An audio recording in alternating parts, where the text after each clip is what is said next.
we are going to start with our daily thought experiment, which today is the Sorites paradox. I think I'm saying that right. Sorites, probably.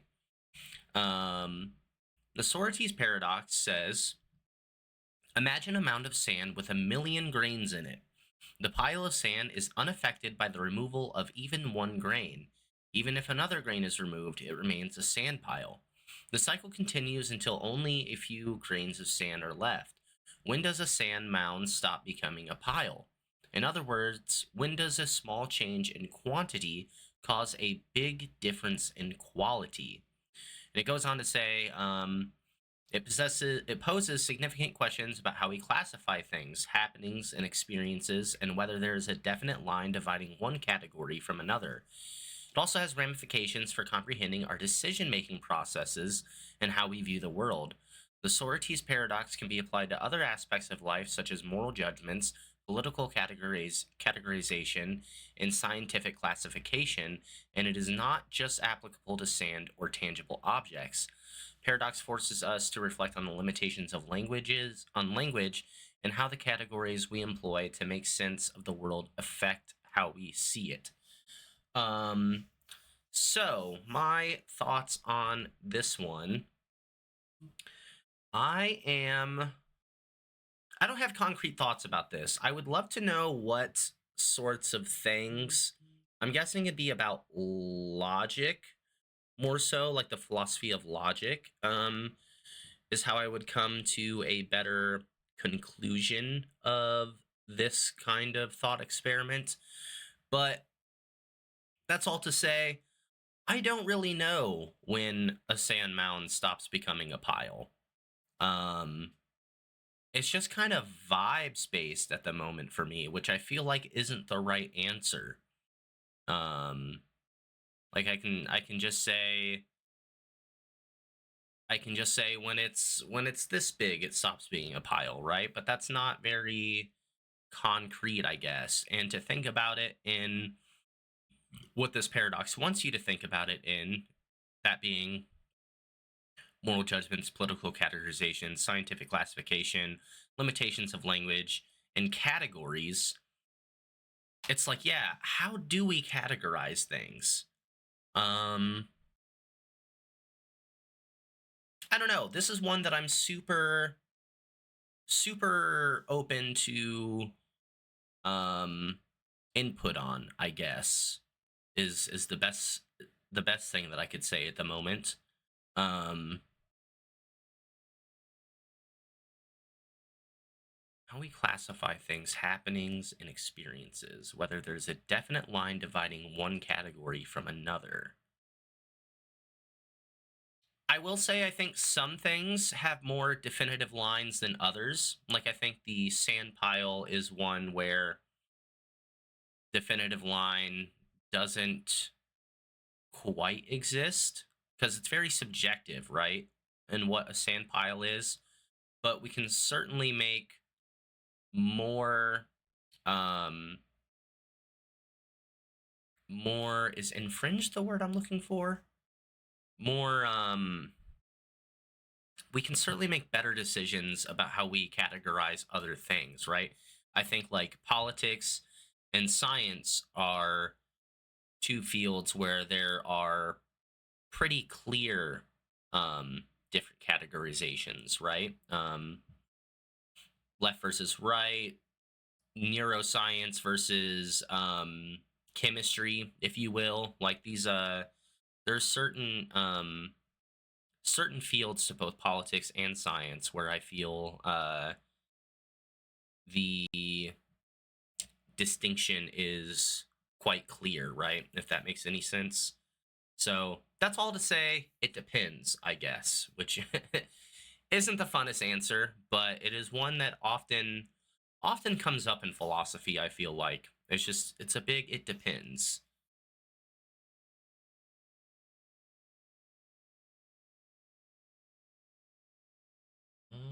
Let's hide that.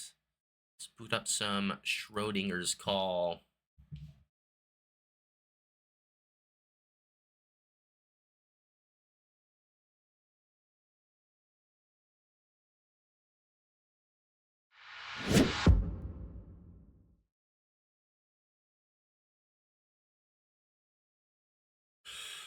We're gonna get into episode 2 proper today with this lovely game.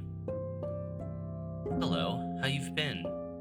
I've been looking forward to this day. By the way, have you seen the moon tonight? It's huge.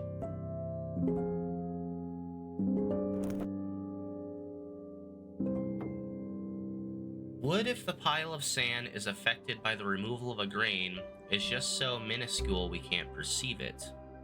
Well, that's the whole idea, right? Like, if you remove one grain of sand, it doesn't do absolutely anything. But it's like, how many grains of sand do you have to remove before it stops being a pile? And it's funny because, like, if you remove one, it does, like, perceivably absolutely nothing, but eventually those ones add up, and it's like, how can like nothing in the sense of one grain versus a million add up to something in the sense of it's a pile or not, which it certainly does at some point, right? Okay, let's jump into episode 2. Let's see if I can remember everybody's voices. Well, I guess there's only 2, especially if we're not going to see Lucy again. It's just Mary and the cat that I need to remember. I can do that. What was I doing? You acted out the rest of the unfinished call, Mary. And after I tried to warn you... The unfinished call? Right, I pretended to be William to help Lucy. And then I ended up in a strange room. What was that? Let's ask about the room. Why did I end up in that room? Just when I thought the call was over. That blue room. I don't recognize it at all. Yet for some reason it feels familiar. About Lucy. This phone is so... It's just one thing after another. You finally called me Mama. I'm so happy. Thank you. And to you on the other end of the line, thank you. And goodbye. Who the hell's calling me? 1 second.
Okay, sorry about that.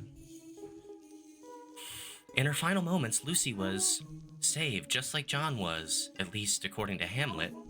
If so, I hope she's finally at peace. I really do. Thank you. It's on the other end of the line. Okay, I guess we talk to the cat now. Now, no need to be dispirited. You did, in fact, save Lucy. Despite my repeated warnings, as unorthodox as your methods were, they were undeniably successful. You freed Lucy of her past regrets. She let go and succumbed to death. Just like John, her cycle of life and death was finally broken. Is that a good thing? Did I help her? But of course, take pride in your achievements. You saved Lucy and she died happy. What more could one ask for? Did she? I guess that is good. Indeed, you've done well so far. Now keep it up for the next spirit. The next? Who's next? Can I even do anything? You share an emotional wavelength with them. Only you can truly empathize with their woes. Only I can. Mary, need I remind you, you are the world's last confidant. It is also in your best interest. Mine? Remember, Mary, there are still many spirits on the line waiting for you to connect with them. And with that, I shall leave the rest to you. Farewell. Wait, stop running off on me. I still have questions. What am I supposed to do now? What's next for me? According to Hamlet, there are still spirits waiting on the other end of the line. They're waiting for me. People shouldering huge burdens, just like Lucy, want to speak to me. Huh? The phone's ringing. Is that one of the spirits?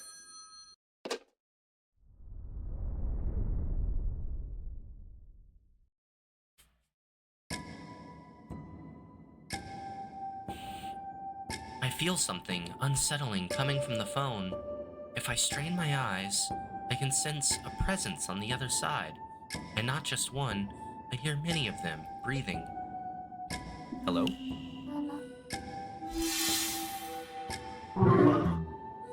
Hello? I hear countless voices all talking over each other. They're all desperate for someone to listen, just like Lucy was. Others are suffering just like her. Yes, and you're one of them, Mary. Sorry, me? Yes, you also carry grief deep within. That's what allowed you to empathize with Lucy's burdens. Don't you remember? Have you forgotten your own suffering?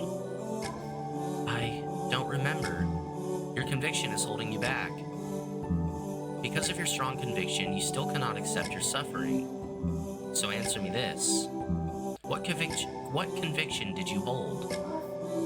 I couldn't accept my own suffering because of my conviction?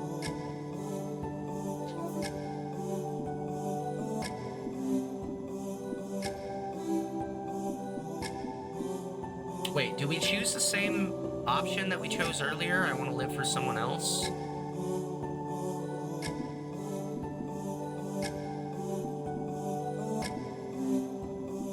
Or is this, the way it was worded before was like past tense, wasn't it? And this is more like present tense? But I guess I haven't really changed my mind. And I wish it was worded that, like, I want to live for others rather than, like, someone specific. I don't know. I feel like that's part of, like, social contract, right? Colton, if you're still here, social contract theory is another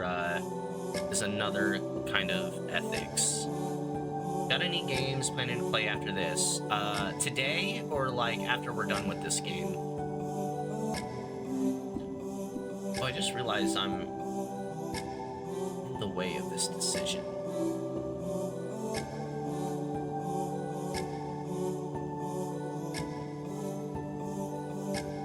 After I'm done with this game, yes, I've got a few things on the wish list, but I don't know which game specifically I'm gonna play yet.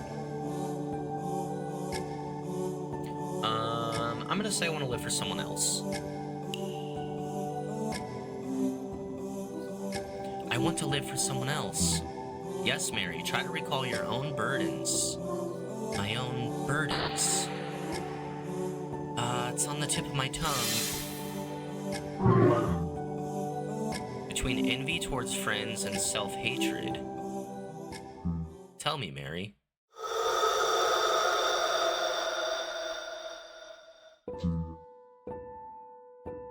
In your eyes, which is truly more painful to experience? Envy towards friends or self-hatred? It's an interesting question. I think it's self-hatred because, the envy towards friends, like, friends can come and go. You can also, like, shut out a friend if, like, you're feeling envious towards them, right? Whereas, like, self-hatred, yeah, it's something you can work on, but there's never, like, you can't just close the door on yourself, right? Like, you have to work through it. Whereas, like, yeah, in the same sense, you can work through the envy towards a friend, but you also just have the option of disregarding it altogether, right? Where you don't have that option in self-hatred. Do I like this game? I love this game. I really do. I not quite sure how to feel about, like, visual novels as a whole yet. Like, I don't know. It's like one of those things where you can argue it's, like, not even really a game. It's more of like I've more or less been reading a story to everyone on stream and video, right? But I don't know. I like a good story. And as long as you've got one, I really don't mind sitting through it.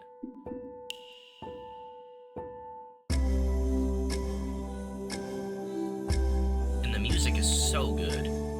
Look at this music so hard. More painful to me? Self-hatred, maybe. Self-hatred. The voices, they're getting clearer. It's just like Hamlet said. My answer is converging the spirits into one. They're transforming into someone who shares my grief. Oh, you felt self-hatred before as well. Keep hating yourself and you'll grow to hate everyone. True. In fact, you may even lose the ability to love. Say, have you been taking care of yourself, or have you not? I've been taking care, I haven't been taking care, I've been taking care of anyone, I can't remember. I've been taking care of myself. At this moment in my life, yes. I've been taking care of myself, I think. I see, maybe I was overthinking things. Seems my worries were unfounded. Mary, it looks like you have just as much on your plate as I do. Perhaps we should save my problems for another time. Ah, Mary, you've felt self-hatred before as well. All I ever did was hate myself too. My confidence was shot. Every day felt meaningless. Seems you and I have common ground, Mary. Common ground is good. Not sure we have common ground. I don't get along with anyone. Common ground isn't good. No, common ground is good. Finding common ground is always good, right? Of course, it's the first step to getting to truly know someone. Though if we get along too well, you might start comparing yourself to me and spiral yourself. Your name's Mary, right? I feel like you and I are cut from the same cloth, because I can relate to your self-hatred. So I'd like you to listen to my story. I feel you'd understand. After all, our most tragic memories are alike.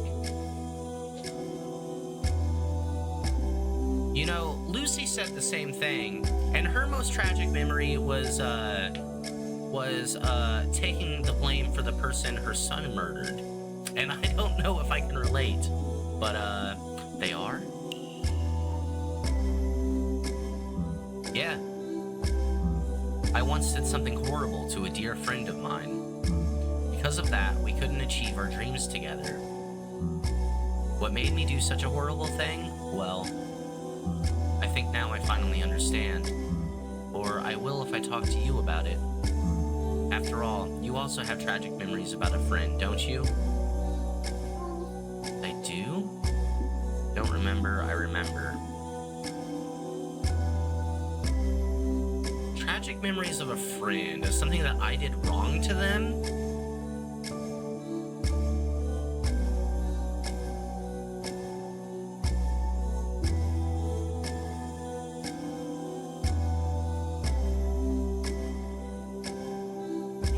I don't think I remember.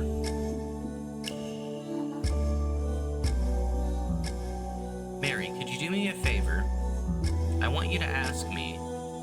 Please ask me. Who am I? What's my name? Who are you?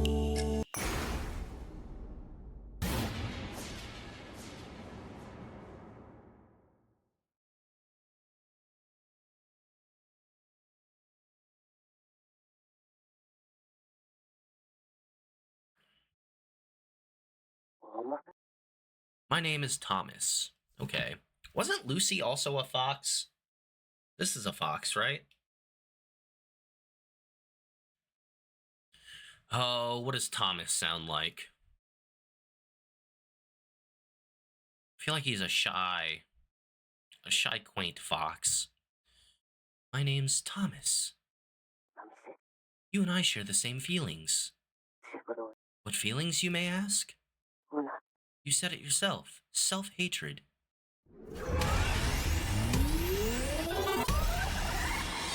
8052 is Thomas's number.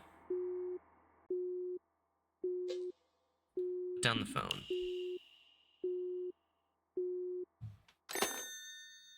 Ding.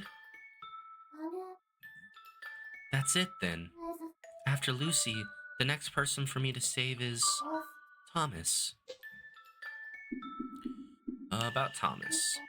Thomas, of course, I don't know who he is, or maybe I've just forgotten.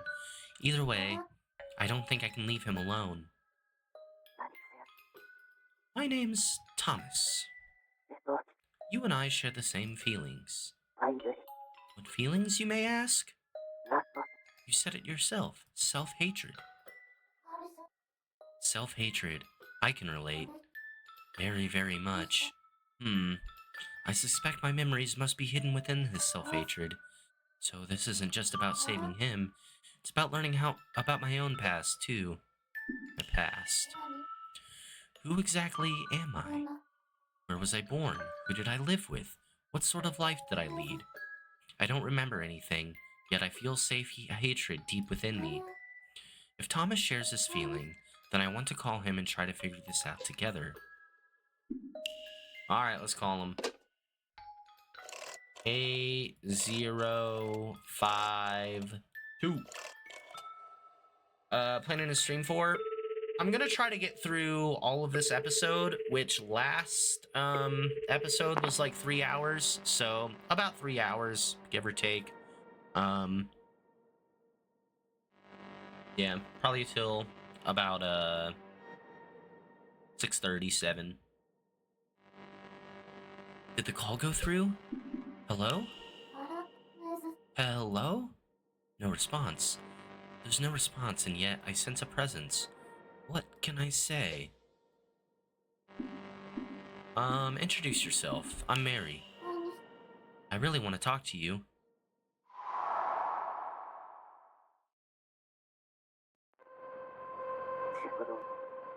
Hello? Are you Thomas? My name's Mary. Where am I? His voice is so hoarse. Well, it's hoarse? Like it could be snuffed out at any second. Please, tell me, where am I? Quickly! It's so dark! Where are you? Can you touch anything? Thomas, is there anything you can touch nearby? Touch? Something I can touch? Oh, what's this? Thick, soft, like cloth or silk? Cloth? Silk? Yeah, it's very thick, very big and wide. Pause. Even if I stretch out my arms, it's still wider. Like a wall spreading out in front of me. A wall like cloth? Yes, a gigantic wall of cloth towering over me. Somewhere with a wall-like cloth. I should write that down just in case. Let me jot that down.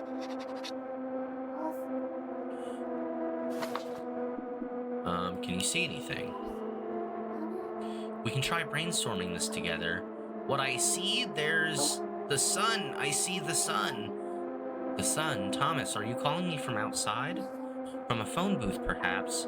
No, I'm not outside. It's dark everywhere I look. How's it dark when the sun's out?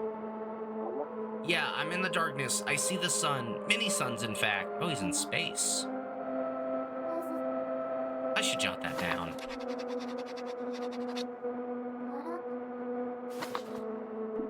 Can you hear anything? The sound of ice falling. Lots and lots of ice. Taka, taka, taka. Is this even ice? Ice? Or something that sounds like it? There's clacking, but also rumbling, like a quake. Ice falling, taka, taka, in a deep, deep rumbling. Lots of ice falling. I should jot that down.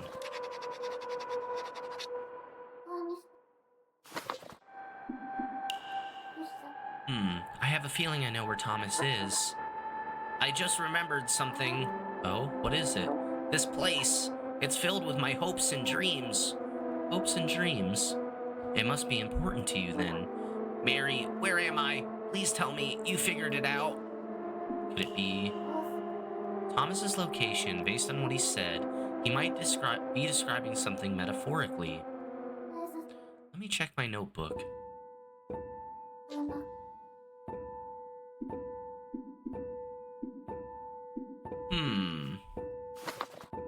Okay, well, my guess was space. Many suns in the dark, wall-like cloth. Wall-like cloth makes me think theater.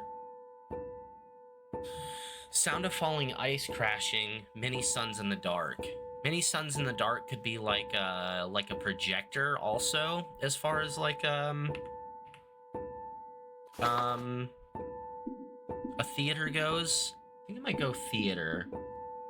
Night Road doesn't really make sense. I could see a basement, like he's just like stuck in a dark basement with that has like a big cloth on the wall or something. But I feel like theater makes the most sense. Thomas, are you in a theater perhaps? What? A theater? I see, this is a theater. Ah, did I get it right? Thomas is at the theater. I drew a big picture of it. So that theater, I'm still there. That theater. You know what theater you're in right now? Yeah, in fact, I just don't know it. It's everything I've dreamed of. It's irreplaceable to me. Ah, that's what you meant by hopes and dreams. You sound calmer now. I do feel better. If you don't mind, would you like to talk? Sure. About your dreams. So, you said this theater is everything you've dreamed of. Why is that? This place gives people hope and dreams, no matter how downtrodden they are. Even during their darkest hours, this theater captures their hearts and puts smiles on their faces, like any good theater should. And yet, for some reason, I can't seem to remember what happened in the theater, what made it such fun. It's all a blur to me. A blur and a whirlwind of anxiety. I see. I'm sorry, I wish I could tell you more. It's fine. Don't worry yourself to remember. Oh, force yourself to remember. I'm trying to... Darn it. I can't remember anything else about the theater. What sort of theater are you in? This here's my father's theater. Your father's? He owned it? That he did. He's a famous playwright. This is where they performed the plays he wrote. We always had a full house. Every new play Father wrote became the talk of the town. They'd be on the front page of every newspaper out there. Wow. Yeah, incredible, right? I was just one of many fans of his work. About self-hatred. Sorry, this might be a bit of a weird question. Hmm? Right, so, Thomas, you and me, didn't we harbor the same feelings? The same feelings? Self-hatred.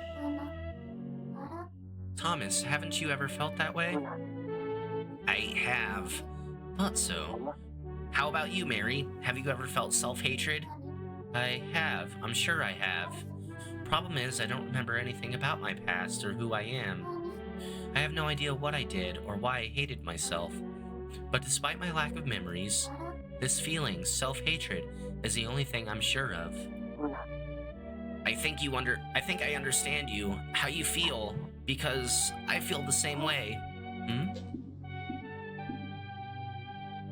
Have you ever hated yourself? Say, Thomas, during your life, when did you feel self-hatred?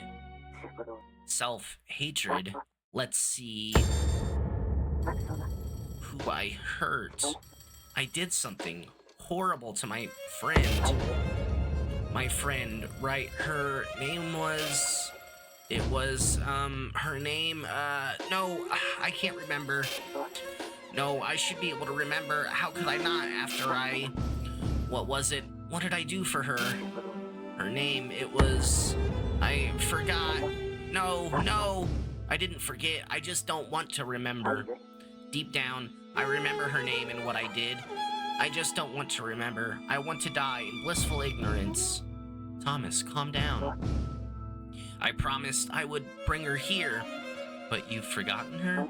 Yes, No, wait. It's not just her. Where am I? Where? Thomas, you're in the theater. The theater filled with your hopes and dreams. A theater? What's that? What's a theater? What do you mean theater? My dreams? What are my dreams? You already forgot. Thomas, please, hold on to your memories of the theater. What's in the notebook? Wall-like cloth. Thomas, earlier you mentioned a giant wall-like cloth. Could that be a giant wall-like cloth? He means the stage curtains. Thomas, by giant wall-like cloth, you mean the stage curtains, right? Yeah, it's the curtains. If I reach out, yeah, I feel them. I can feel the curtains. It's always so exciting when the curtains open. It's like opening the door to a brand new world. I like how we're kind of like, we're using like, grounding methods of like what you can like, your like 5 senses, to kind of like, to ground our mind here. Like something you can see, something you can hear, something you can feel, to kind of, to bring Thomas, his mind back to, oh, what's the right word? Basically just to calm his mind, right? We're like using those methods. That's really nice. I'd always be on the edge of my seat waiting for that one magical moment. You sound so excited, Thomas. You won't forget the theater now, will you? I don't know. Thomas, please, hold on to your memories of the theater. Many suns. Thomas, you said before you can see many suns in the darkness, right? Does that mean by suns in the darkness he means theater spotlights is my guess. Thomas, by suns in the darkness you mean the theater spotlights, right? Yeah, that's it. They're spotlights. Huge lights shining down on me from the ceiling. They make me feel like a star. The theater spotlights are like the sun to me. You sound so excited, Thomas. You won't forget the theater now, will you? Oh no, Thomas, please. This, I don't know exactly what this sound is. Thomas, you said earlier that you can hear the sound of ice falling. Is that perhaps... What is jeers? I gotta look up what jeers is.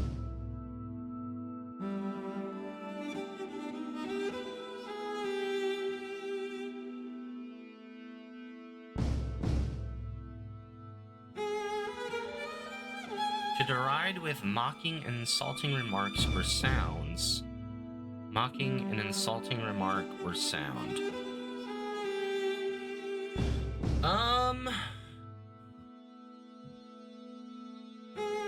guess we're gonna go applause then.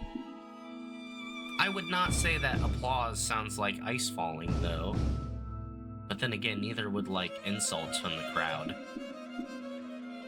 So, I'm just gonna pick the more positive option here. Falling ice is actually the audience clapping, isn't it? Yes, it's the audience's applause. If I hold my breath, yes, it's there. I can hear the applause echoing throughout. Mary, have you ever given actors a round of applause? It's a tremendous sound, like hail and fireworks going off throughout the whole theater. You sound so excited, Thomas. You won't forget the theater now, will you? Yeah, I remember now. Oh, Thomas, thank goodness. Right now, I'm in my father's theater. You told me that earlier. Right, and I promised her that I'd make her an actress. I promised that I'd bring her to my father's theater and make her an actress. Thomas, what do you... And yet, even though I promised... Thomas? Sounds like he couldn't keep the promise he made to his friend. Maybe I shouldn't dig any deeper. But wait, what if that promise... What if it's connected to my self-hatred? Should I ask him? Or maybe I shouldn't. Did Thomas keep his promise? Interesting.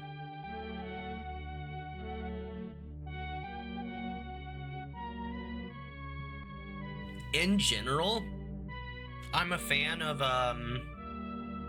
being pretty direct. I feel like, beating around the bush, so to speak, is like, not helpful in most situations. However, in this situation, where, like, asking something directly could, like, trigger something might be bad. I still kind of want to do it, though.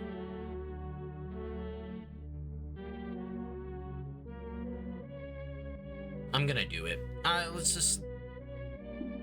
You know, sorry if it's a touchy subject. We don't have to, like, bring it back up afterwards, I guess. But,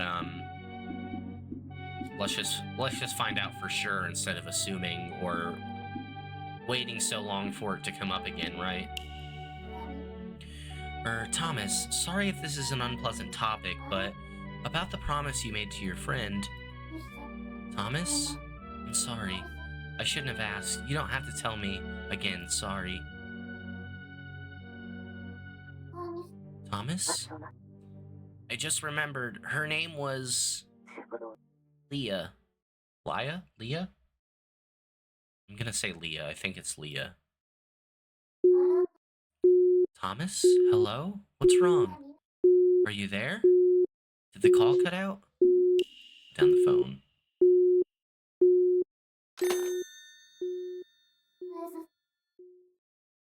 Thomas isn't responding. I ended the call, but was that really for the better?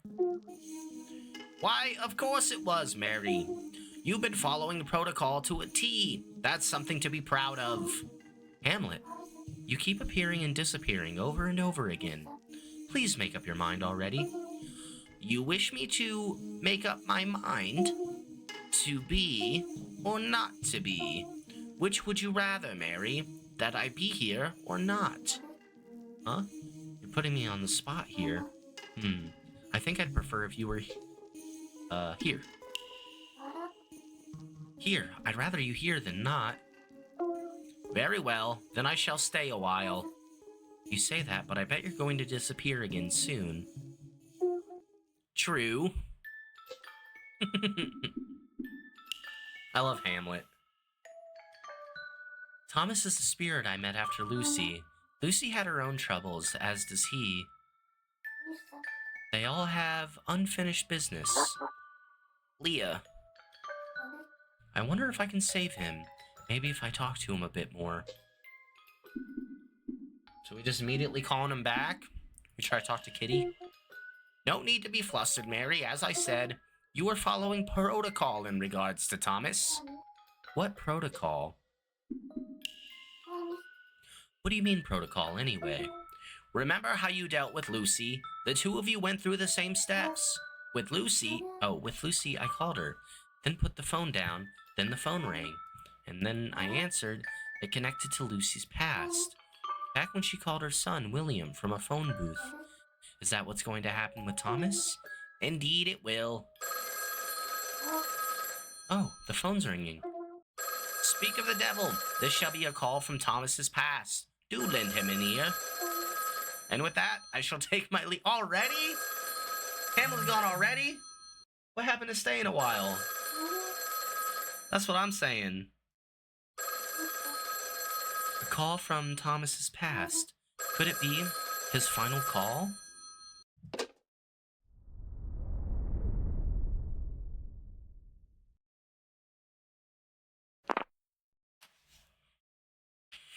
Did the call go through? Hello? Is this Leah?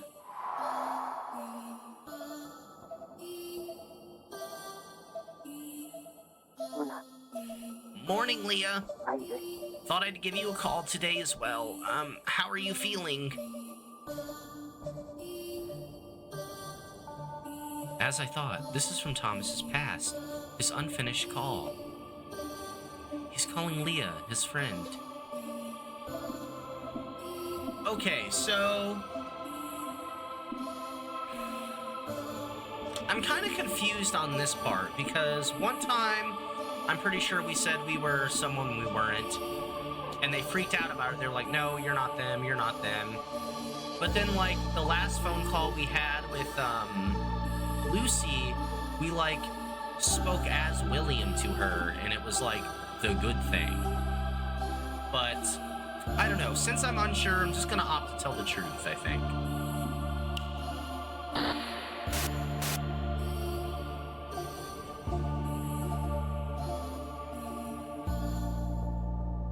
The words won't leave my mouth.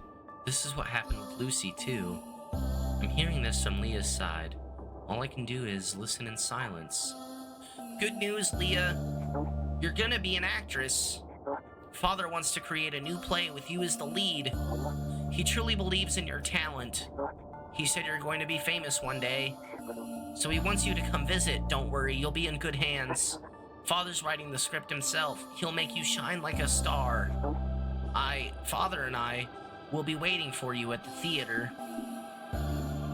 I'll come to the theater.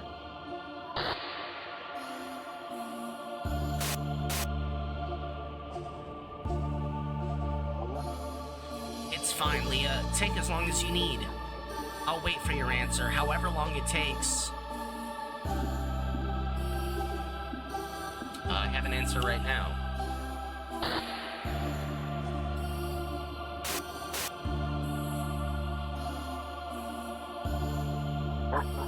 Leah, I know I did something horrible to you.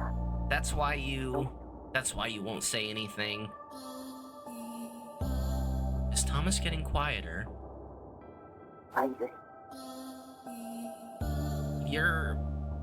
Aren't you? He's so quiet, I can barely hear him.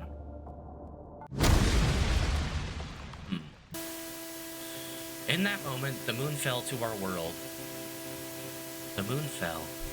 So this was the final call of Thomas's life. But why didn't Leah answer him?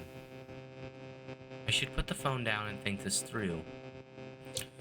They keep referencing this, like, blank character, and I'm really interested in, like, who or what that's gonna end up being. Thomas was desperately calling out to Leah.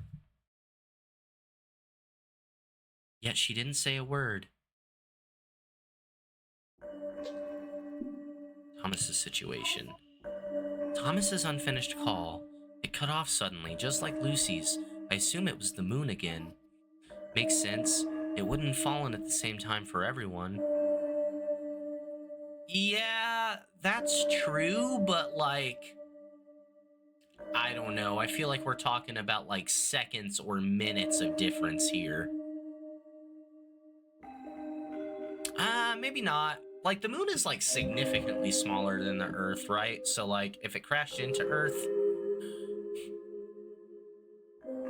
the people on the, like, It might not even, like, immediately kill the people on the other side. I mean, I guess, like, I don't know. That'd be interesting. I should be really interested in, like, the physics and gravity of, like, what that does, if that were to ever happen. But unlike Lucy's, I couldn't hear most of it. I have no idea what Leah said, and Thomas's voice got so quiet at the end I couldn't hear him either. Words I couldn't hear. What did he say just before the moon fell? Perhaps before I ask him, I should go over everything so far. Before I call Thomas, I should go over what I know about him in my notebook. Thomas's friend.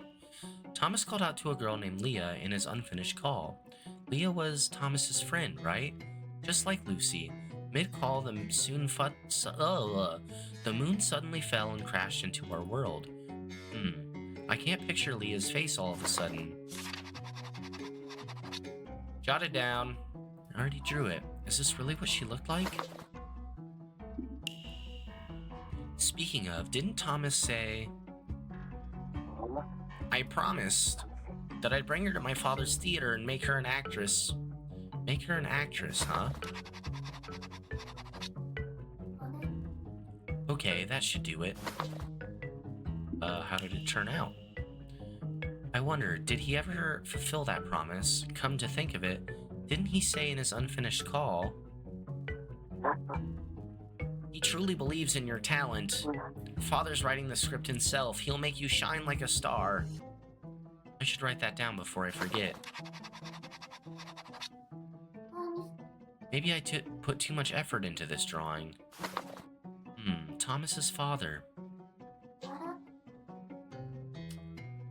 Ooh, was he a no-name playwright or a famous playwright? He's famous, right? I believe he's a famous playwright.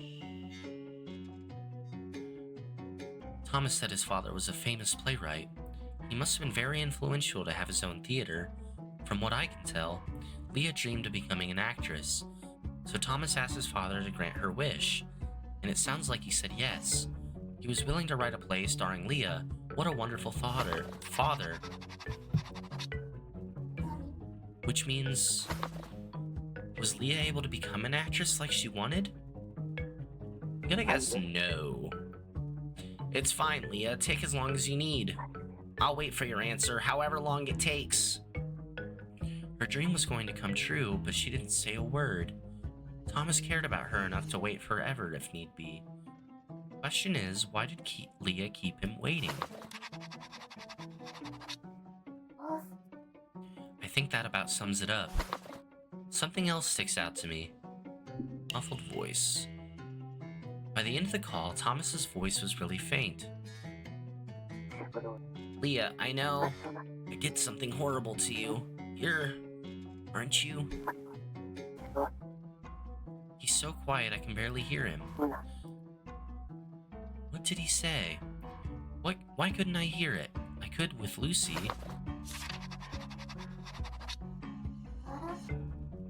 I'd better jot this down. Oh, hi, Hamlet. When did you get here? Oh, I'll leave that to your imagination. I'm here to answer your questions. I figured. Oh, what to do. Maybe I should speak to Hamlet first.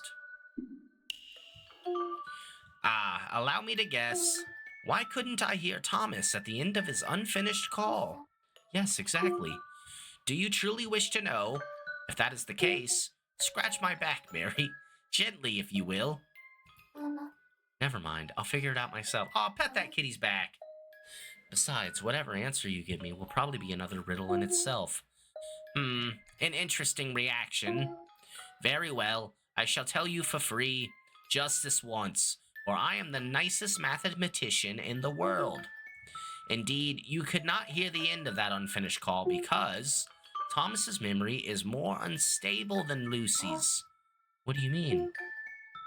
His precious memories are slipping away. Wait, wasn't that the case with Lucy too?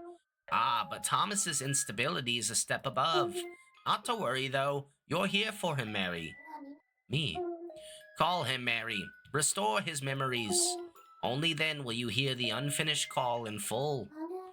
I'm not sure I'll be able to. Fret not. You need only listen, and all shall be well. I'll try, I guess. I don't even know what that says. Maybe this drawing is a bit much. I actually don't remember his number anymore. 8052, okay.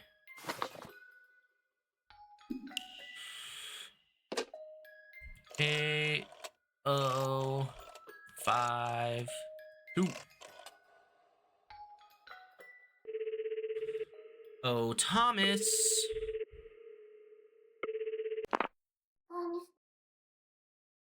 Hello?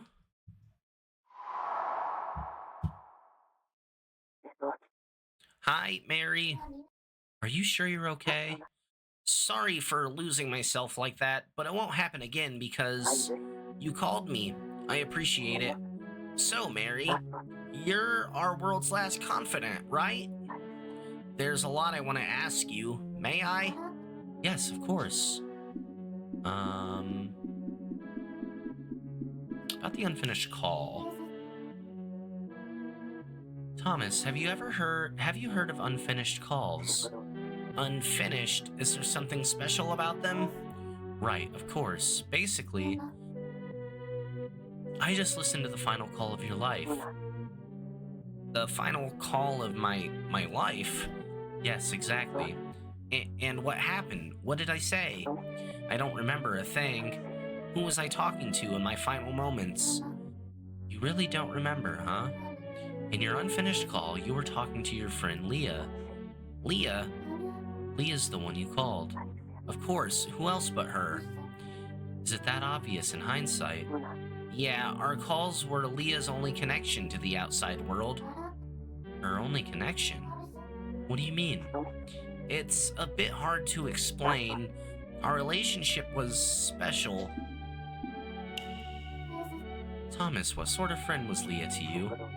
Leah, huh? Let's see. She was very honest, diligent, smart, yet competitive to a fault. She had a beautiful voice. I loved her voice. Yeah, that's the one thing I'll never forget. Thomas, your stories about the theater are always so wonderful. Yes, let's keep going. I'd love to learn more about theater. Leah, I hope she's okay. She is okay. I know she is. She's going to become an actress after all.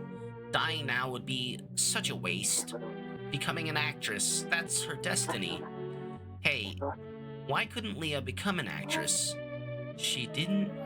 But Thomas, you promised you'd make her one. Yeah, I did. I remember it clear as day. And I was so close to fulfilling it, but something happened to her, which made it impossible. But what exactly, I don't know. Mary, I can't remember. Thomas, where's the notebook?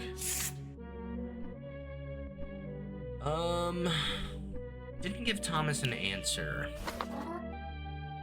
By the way, Thomas, in your call, you said Leah could become an actress and your father would help her. Did I? What did Leah say? Leah said nothing. Nothing? Did she not hear me? I assume she did, but she didn't respond. In fact, Leah didn't say a single word in the entire call. Nothing at all? Yes, any idea why? I don't know. I have no idea. Maybe she... No, I don't... Thomas, are you okay? I'm fine.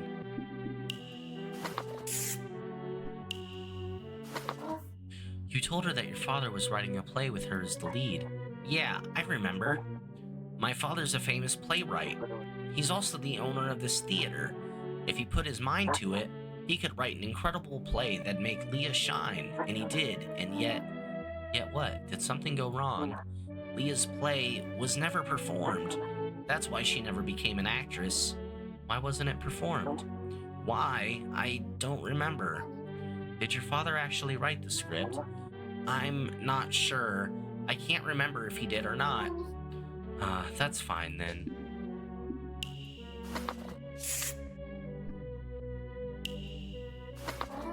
About your unfinished call.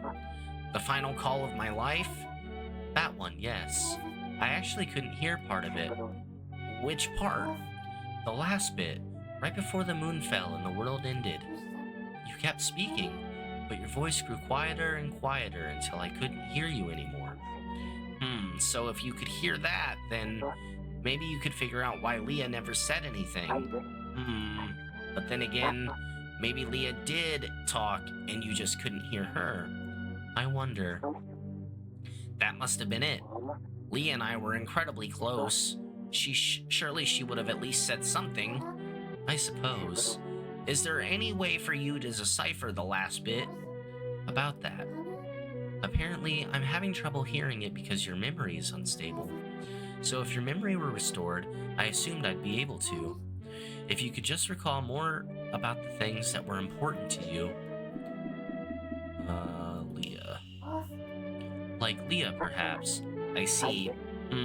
I do want to remember them too, both Leah and the theater. Honestly, the thought of remembering scared me. Not sure why, though.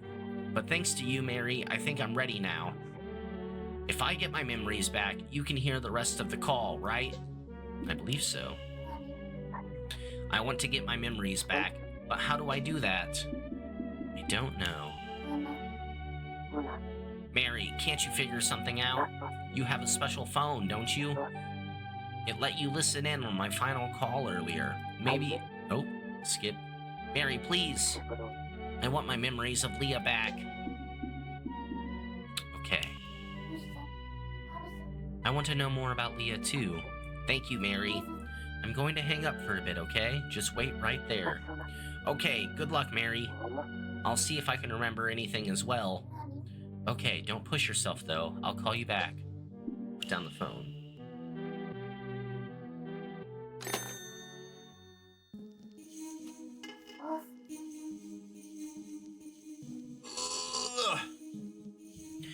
Thomas.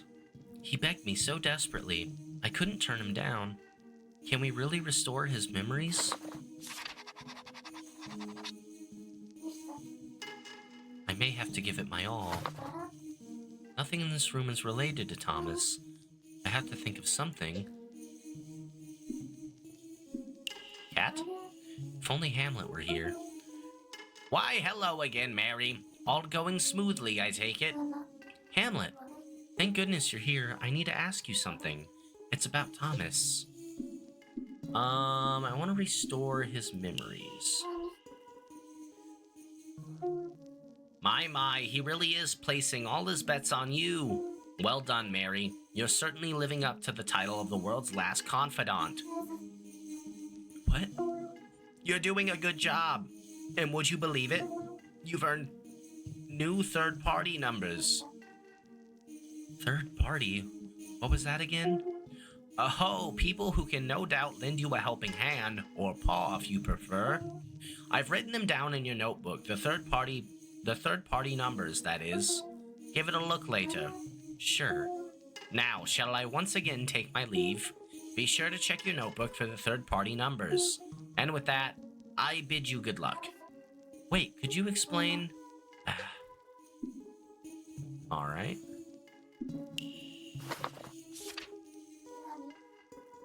$9,200?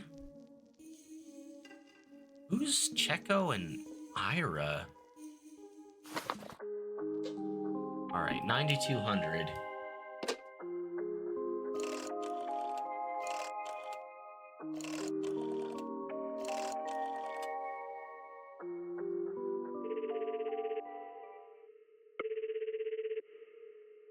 Who's about to pick up?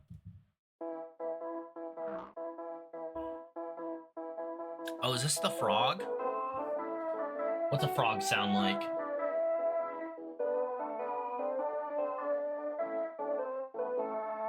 Greetings! You've reached the playwright who turns frowns upside down, comedy genius Checo the Great. Apologies, but I, Checo the Great, am currently away right now. So after the beep, if you please, put your best foot forward, worst foot forward, and give us your wittiest pun. If it is worthy, I, Checo of Greatness fame, will personally call you back. What? He wants to hear a pun. Seriously? How's this going to give me information on Thomas? Puns, I've got two ideas, actually. Both might work. Straightforward pun or really good pun? Dude, a really good pun, obviously. I'll give him an intellectual pun. I wonder if he'll even get it. A pun? Sorry, I'm not very phony. Not bad if I do say so myself. Your pun has been recorded. Checo the Great will personally hear it and decide if you are worthy of his time. Farewell. I wonder if he'll actually call back. I don't think that was a very good pun. It was okay.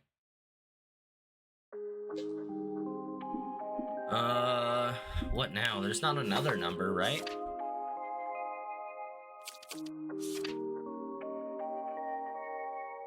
Oh, 1276. I didn't even see that.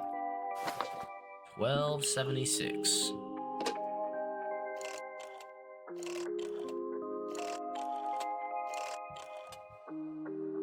And this is, Ira? Adra? First time calling this number. Hello?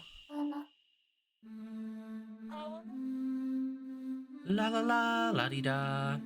Is someone singing?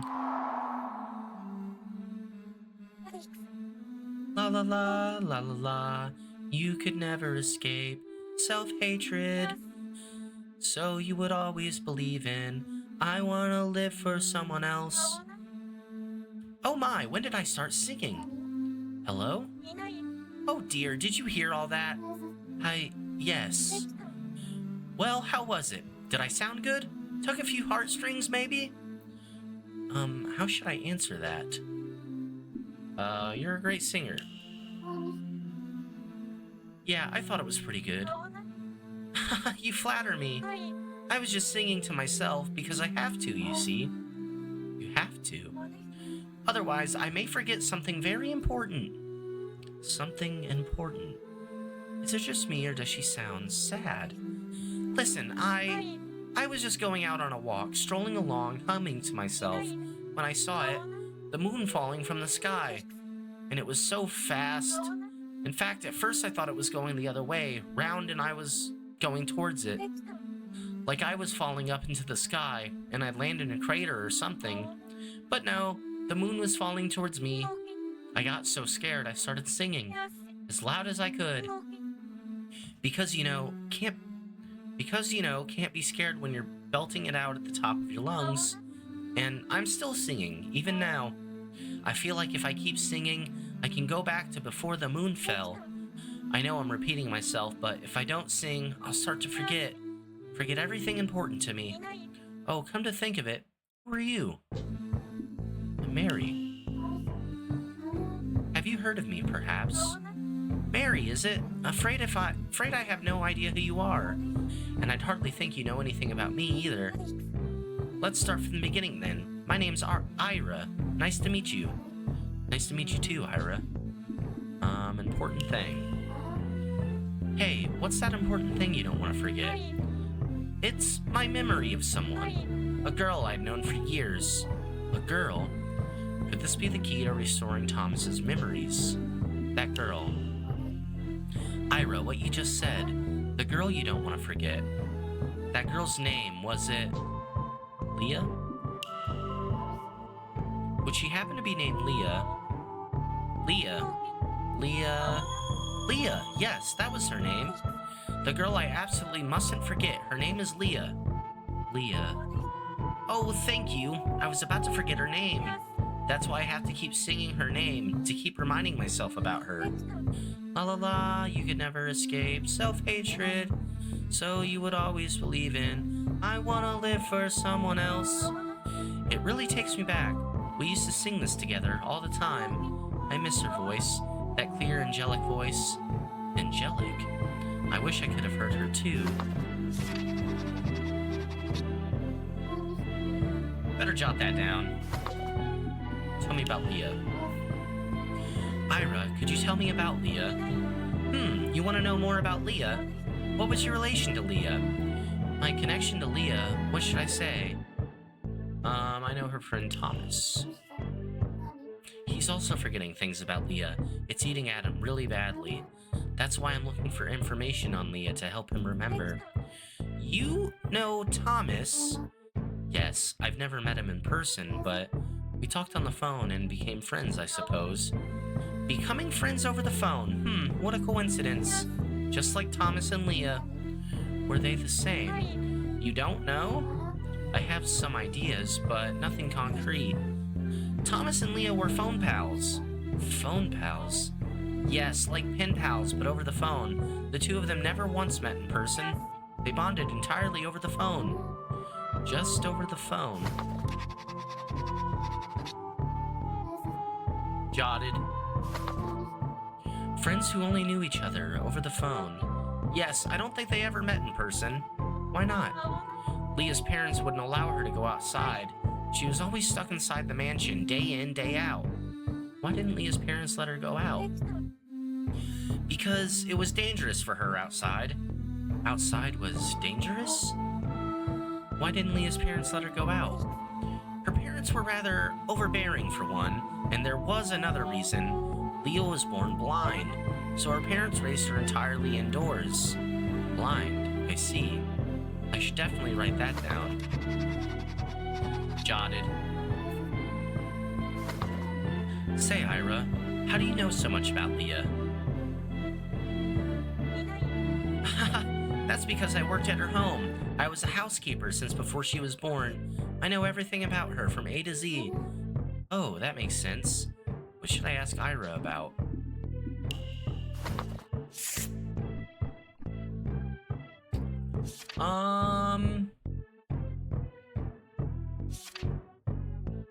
This is a cool page. I like this page. Let's ask about, actress.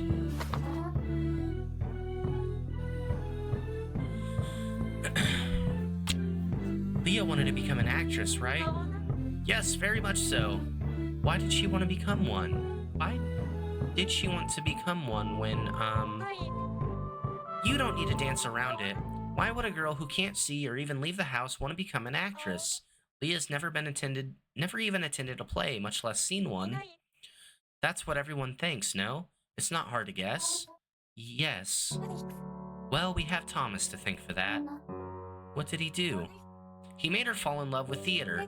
Poor girl had been kept inside from childhood, never once experienced the outside world. Then along came Thomas, who told her of the wonders of the stage, and the rest is history. Did he take her to the theater, even though she couldn't see anything? I'm afraid Leah never told me the specifics. All I know is Thomas's story of the theater thrilled her to no end. I see. I could ask Thomas about that. We'll see what Thomas has to say later. What should I ask Ira about? Answer.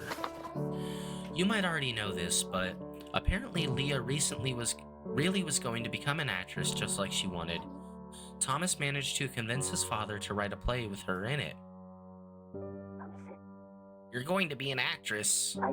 Father's writing the script himself. He'll make you shine like a star. We've already heard all this.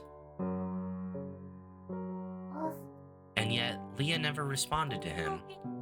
Thomas's father wrote a play starring Leah.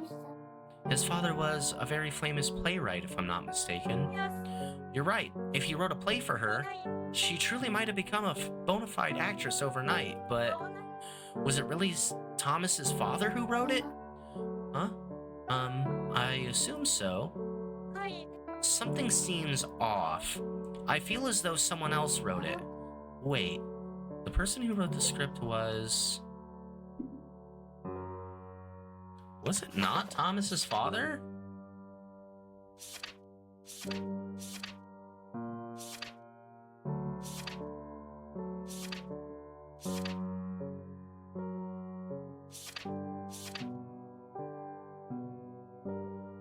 father was supposed to write the script for her act. Supposed to? Interesting. So, I'm guessing this is the option, Thomas himself. Maybe Thomas wrote it himself. Yes, that's it. That must be it. Oh, why didn't I consider that? Thomas wrote it. He wrote the script for Leah's play. But Thomas himself said his father did. Then both of them must have written one. Both. Did Thomas write a script for Leah? I'm sure of it. Father and son butting heads, each writing their own script for Leah's play. That's why they kept Leah waiting for so long. She waited by the phone all day, for a long, long time. Yes, that'd explain it. But then, in the end, Leah faced such a... Face what? I'm sorry, I don't feel very well. I have to sing. Okay, sure. Are you okay? La la la, you could never escape self-hatred. Hyra?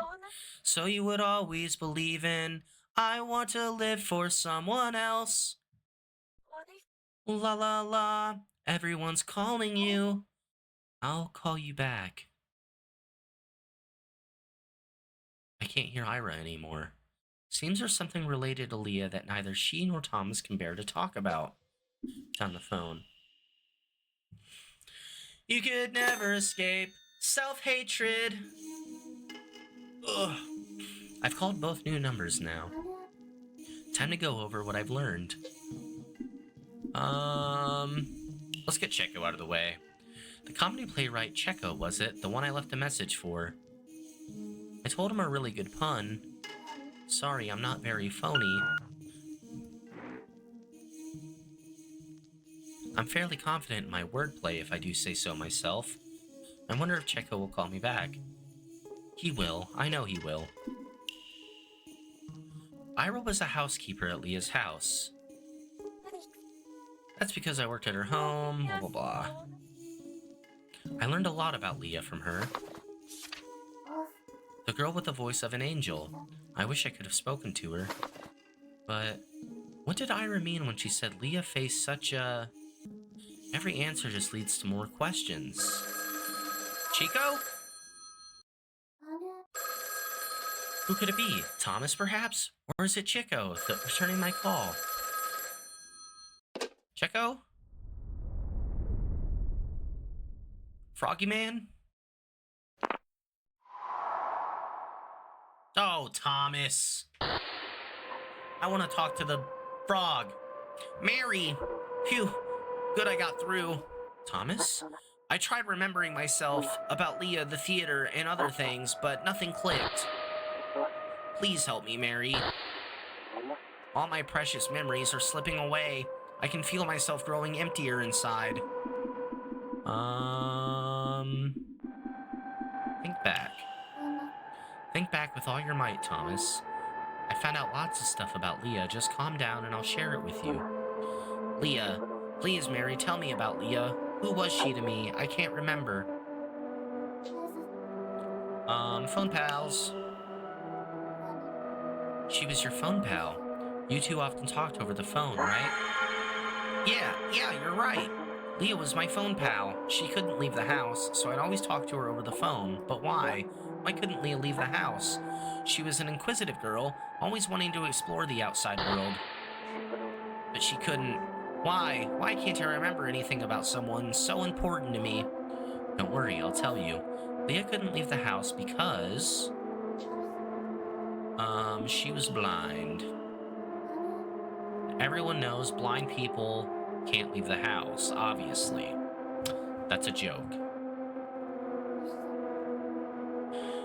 Her parents didn't allow her to go out because it was dangerous, right? Yeah, that's it. Leah was blind, that's why she couldn't leave the house.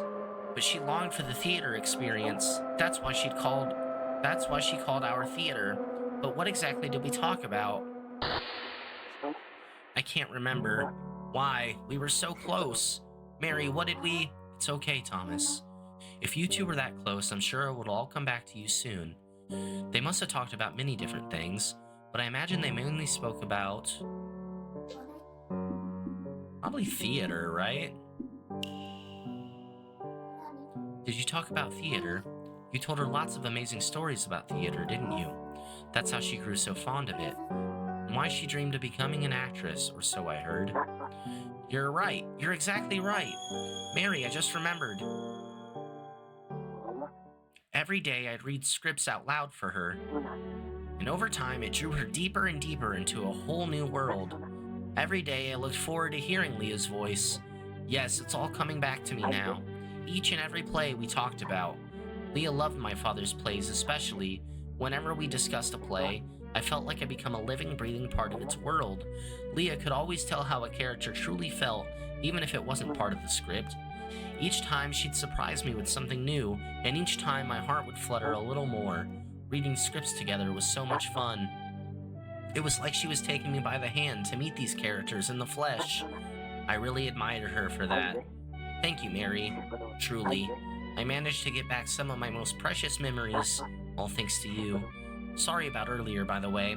I lost myself for a minute there. Could you refresh my mind?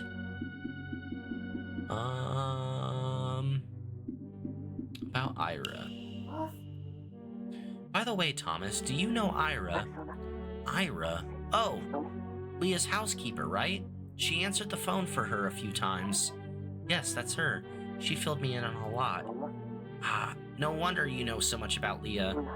Color me impressed. You managed to find Ira as well. Mary, could we talk about Leah a bit more? Sure, I'd be happy to. Could you refresh my mind? You okay now? Are you okay now, Thomas? Yeah, I feel much better now. Thank you, Mary. You helped me remember so much about Leah. I'm really glad you're here. Good to hear. Could you refresh my mind?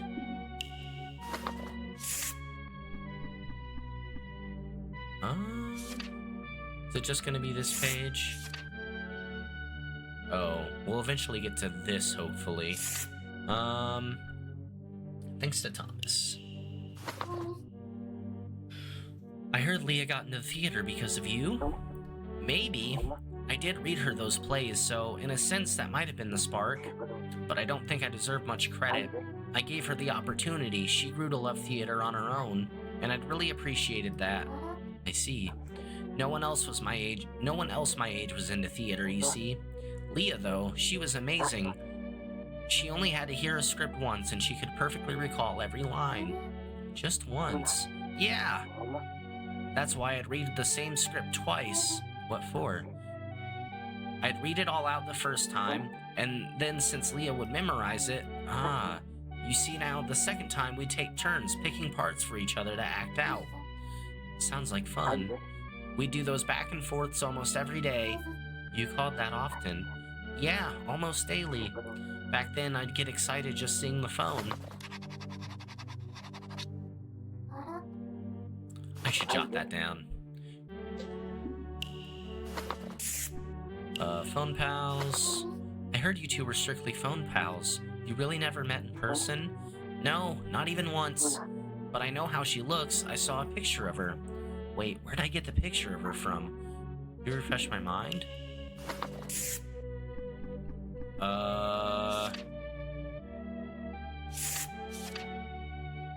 Not about where she got the picture from, right? This is just a different thing we're refreshing his memory about. According to Ira, Leah had the voice of an angel. She had, yes, that's right. Her voice was as clear as crystal, and it had this comforting warmth to it. The voice of an angel. Yeah, no better way to describe it. The first time I heard her speak...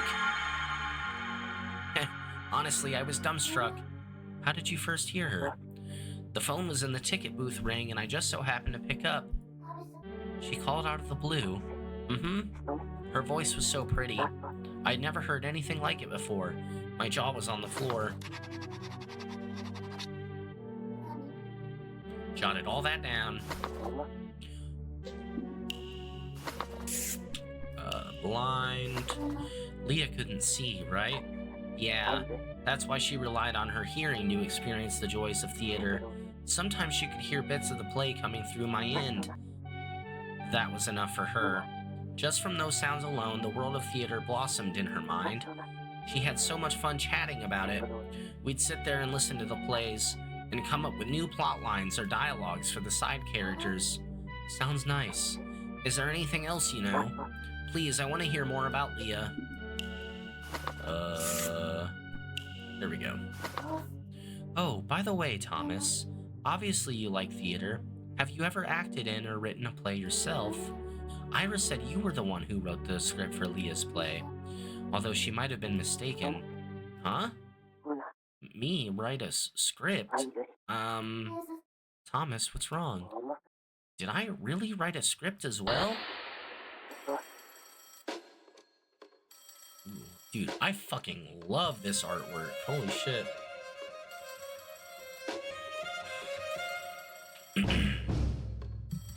I never wrote a script. I wasn't supposed to write a script. Thomas, are you okay? Thomas? Thomas! Mary? I'm fine. Sorry about all that. Looks like my memory is unstable, just like you said. What happened? I almost remembered something unpleasant. Unpleasant? I'm fine, Mary. Mind if I hang up for a bit? I need a breather. Of course not. Take as long as you need. I'll call you back when I feel better. Thanks for understanding, Mary. I'll talk to you later. Interesting. Poor Thomas.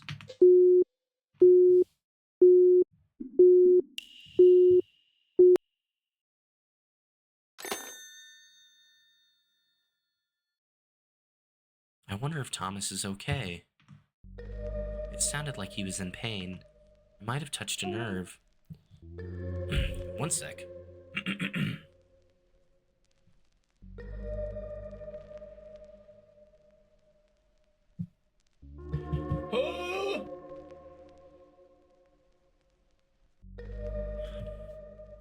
Hi, Hamlet.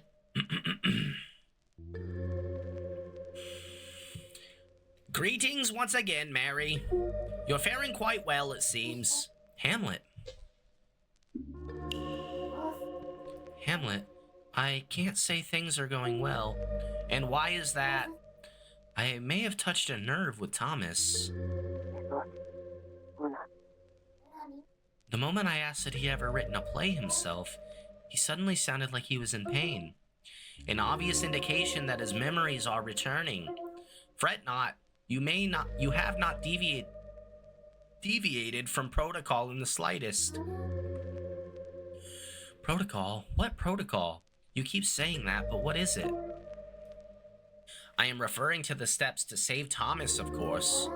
Does that mean... Indeed, Thomas's soul is on track to being saved.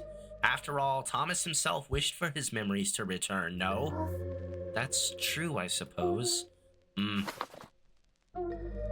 You've already jotted it down, how diligent... what? That Thomas wants his memories back. I've jotted the symbol down for you. Restoring Thomas's lost memories is your top priority. You are on track to saving him. Now go, learn more about the boy named Thomas. And with that, I shall be taking my leave. Wait, fear not, I shall return again, Mary. He's gone. Thomas was so happy talking about Leah, but I might have said something to ruin it. Thomas wishes for his memories to return. Well, I suppose, but then again... Thomas wants to remember Leah. Does he have to remember the scripts too? Maybe I should look into that. Alright, this is Checo. Could it be from Thomas?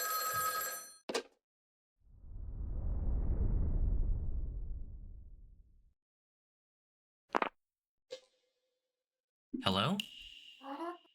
Who is this? It's Checo. Hello, is this Mary? Thanks for reaching out. Yes, I'm Mary, hello. Great, just one thing I wanted to confirm with you. Sorry, who is this? What do you mean confirm?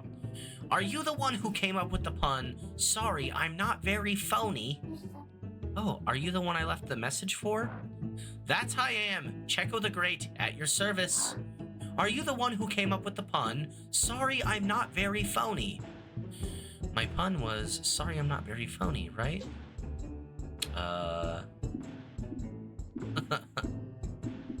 Don't be so cold. Oh no, I said the wrong thing. I thought don't be so cold was like, hey, don't don't shit on me for my pun too hard. Oh man. I wouldn't say something like that. I knew it. I was right to doubt you. The world's last confidant, Mary, would never make such terrible puns. As such, I'll grant you one last chance. Come on, dig deep, Mary. Hit me with your best pun. My best? I'm not really in the mood right now, sorry. You're pulling my leg. Mary down in the dumps. Just a bit, yes. No, no, no. You gotta turn that frown upside down. No more bad times. It's now pun o'clock. A dash of humor's all you need to lift those spirits. Go on, give me your best shot, Mary. Alright then. Oh, I got...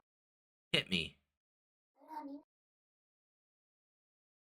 I can't recall any good ones. I can't recall any good ones.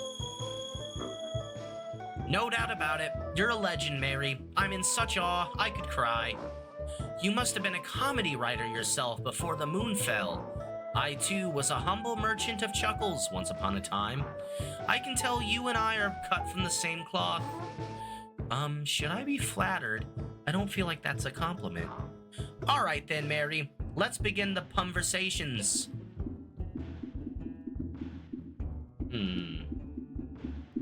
Let's ask about Thomas. Let's just go in for it.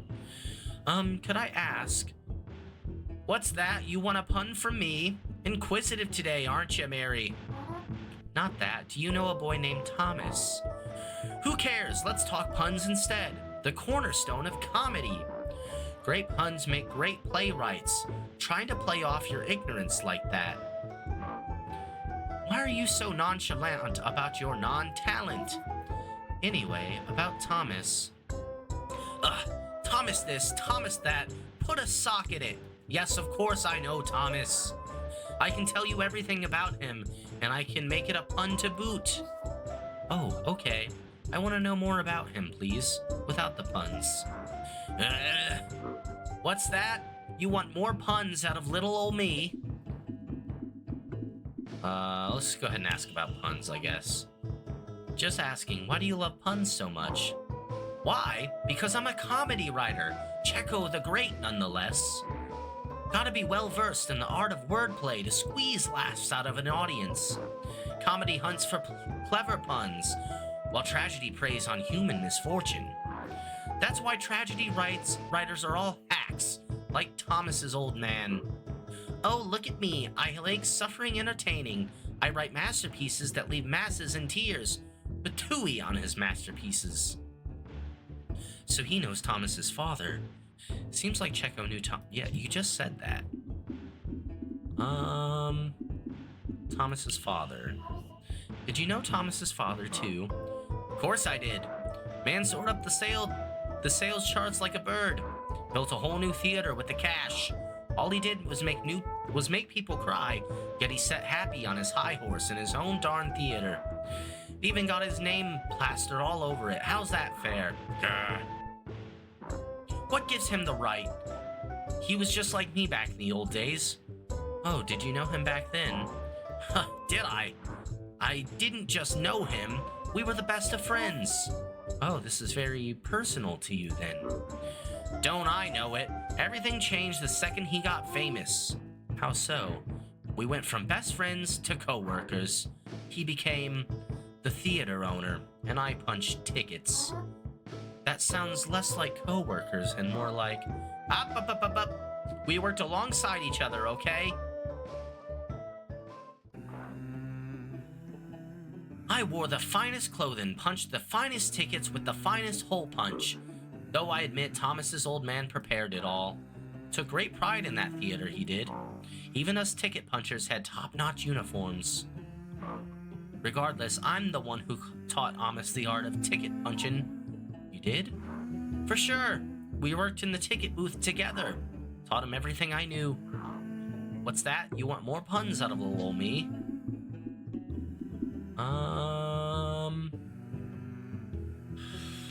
Let's see.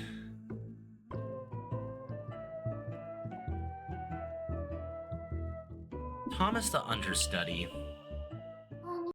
You said you worked with Thomas. That's right. Lad and I worked the ticket booth together. Thomas's old man's theater, of course. You could say Thomas and I were co-workers. Ah, I see. Thomas, the lad wanted to be a playwright greater than his old man even. He manned the ticket booth. He manned the booth during the day, watched plays from the wings in the evenings, then stayed up all night practicing his script writing. Wow. Yeah, hardest worker I'd ever seen. His passion for theater ran real deep. What were his scripts like?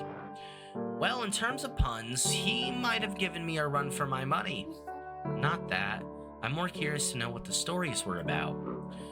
He let me read a script of his once. It was, how do I put this? Not something you'd think a child wrote. What was it about? In short, the overarching theme was self-hatred. Everyone's got self-hatred, but the emotions most folks want to avoid, he tackled them head on. While I was lying in bed, dreaming up puns, Thomas slaved away at his desk, weaving stories all night long. I see. What's that? You want more puns? About Leah. Say, do you know anything about Leah? Leah? Leah. That rings a bell. Ah, the thing you pull to open a trap door. That's a lever. A monkey with a black and white tail. That's a lemur. Then what, pray tell, is a Leah? I need more information. Who or what is a Leah? Checo seems to know about Leah. Do I have anything to jog his memory?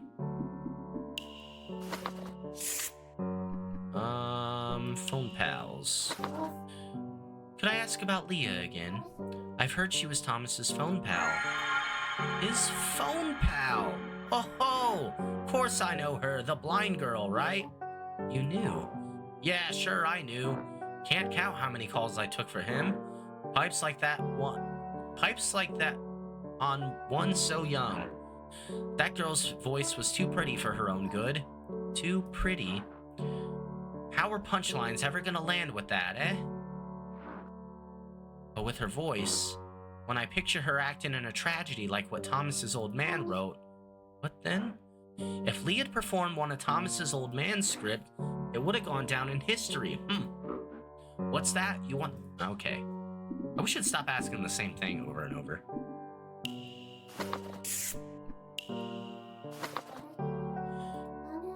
I heard she had a beautiful voice. Her voice was almost too beautiful, in fact. Even the best puns wouldn't land coming off a voice that sweet. Man, having trouble saying Checo's lines. Ugh. Is there anything else in this notebook? It does not appear so. No. About self-hatred. Do you happen to have self-hatred inside? Of course I do, isn't it obvious? Yes, of course. I have to prove it. I can't remember Thomas's old man's name. Huh? I can't. No, I just don't want to remember. Throughout my life, I'd always compare myself to him. I felt jealous and insignificant. Mary? Yes? Why? Why didn't my plays sell? They're filled with puns by Checo the Great. Everyone loves puns, don't they? Do you like puns, Mary? I like puns. Big pun guy. I'd say I like them. Then why didn't my plays sell? I wanted to be popular too. No, not just popular. I wanted to be famous. I wanted to unveil a new play alongside Thomas's old man. Checo the Great deserved to have adoring fans. To get asked for autographs, to get interviews and ride his high horse into the sunset, to put out a self-help book. I even had a title prepared, Trounce Your Rivals, 101 Ways to Sell Your Comedy. Anything. I'd do anything to be famous. I'd even write tragedies if I had to, darn it. Why couldn't I be famous? Why? I just wanted to get filthy rich and marry a pretty actress. I see. Huff, huff, huff. Ooh, are you okay? Phew, glad I got that off my chest. That's nice. Checo remembers Leah and Thomas. Maybe he knows about their calls. Actress. Apparently, Thomas promised Leah that he'd make her a lead actress. Do you know anything about that? Now that I think about it, yeah. Thomas came to me for advice once, said he'd promised to make her a star, but hadn't the means. Aha! Them future bigwigs sure love spinning larger-than-life tales. Lucky for him, his old man was already a world-famous playwright. So here's what I told him. Go ask your old man, or thereabouts. He said he didn't know how, so I coached him up on the wording too. I want Leah to star in one of your plays, father, and so off he went. How did it turn out? Went off without a hitch, believe it or not. Thomas worked up the courage to ask his old man. Then, almost overnight, Leah got cast in the leading role. Wow, that's amazing. Sure was.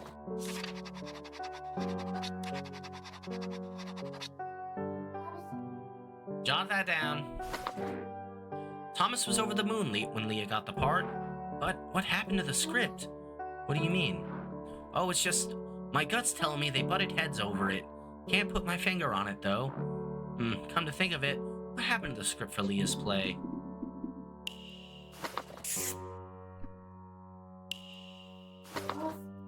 Can I ask about Leah's play? The script specifically. Who the hell wrote it? Did Thomas write it? Well, both Thomas and his old man said they wrote one, but the old man was never one to share credit. Are you sure? Of course I do. I recall enough to play them both in a one-man show. The scene opens with Thomas peering up, like so. You don't have to perform it. Both Thomas and his father wrote scripts for Leah's play. I'm pretty sure Iris said the same. Okay, jotted that down. After that, Thomas started wasting away right before our eyes. Couldn't bear to watch. Huh? What do you mean by that? Thomas got caught up in his own tragedy. Poor lad was too sensitive to write sad stories like that. Those who write tragedies end up in one. Caught up in tragedy? How do you mean? Thomas's face, I can't forget it. Checo? Thomas got thinner and thinner day after day. All I could do was watch. Even so, he just kept on writing. Checo, is something wrong? For some reason, my heart feels heavy. Mary, so much is coming back so quick. I'm tired. The puns aren't coming to me. Can we continue this later? Are you okay? I just need to catch my breath. Sorry, but I have to go. Okay, I understand. Goodbye for now, Checo.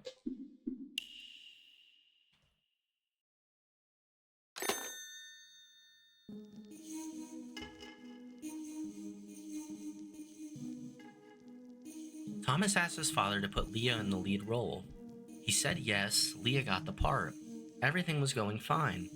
But then Thomas wasted away? What did Checo mean by that?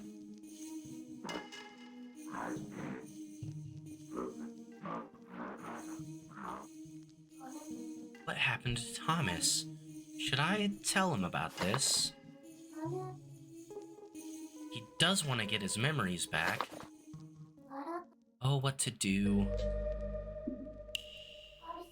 I found out Thomas asked his father to help make Leah an actress. But should I tell him? Thomas said he wants to remember. Why was that again?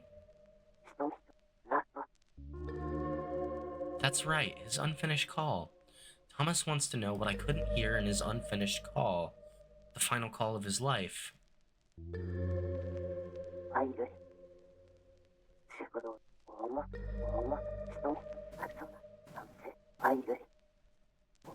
He's so quiet I can barely hear him. Thomas wants to know what happened next.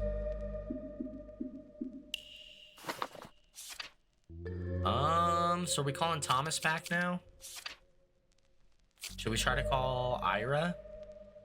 Maybe we try to call Ira first. 1276 and then 8052 if she don't answer. 1276. I feel like she might not answer right now, but we'll see.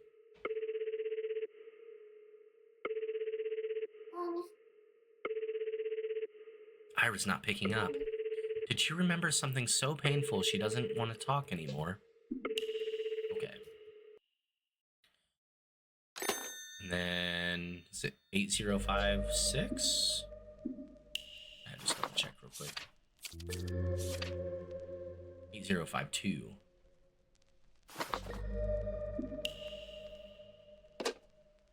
8052.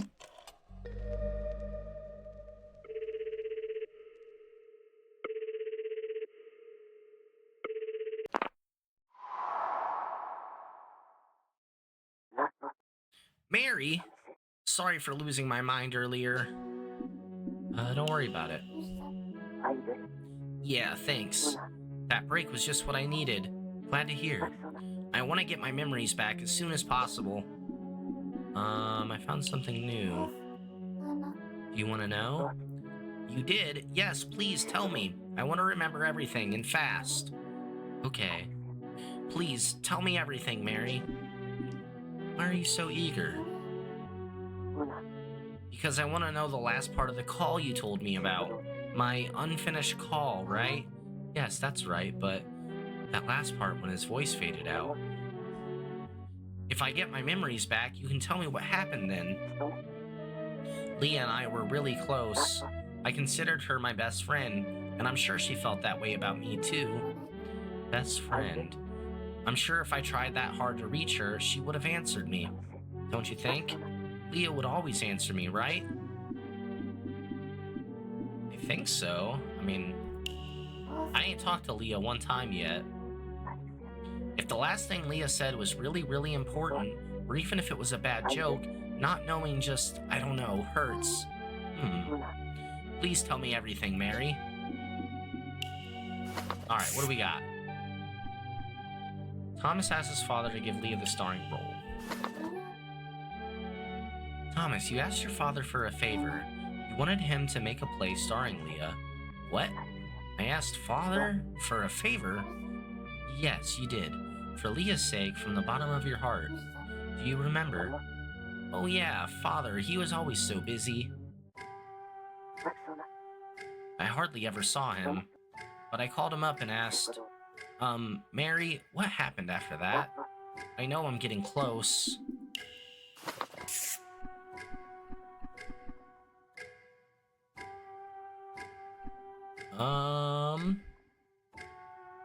I just realized this is wrote on like a timeline to the fall of the moon. That's really fun. So next thing that happened was each wrote their own script.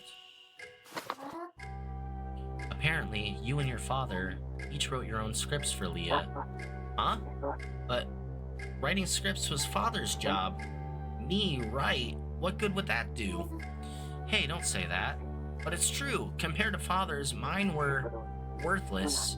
Besides, I'm not allowed to write scripts anymore.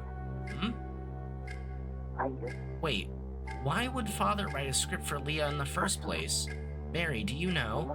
I know I'm getting close. I'm worried we're like missing something in the middle here. But we'll go next. You kept your promise. Leah got the starring role. Preparations for the play were well underway, no? You have nothing to feel guilty about.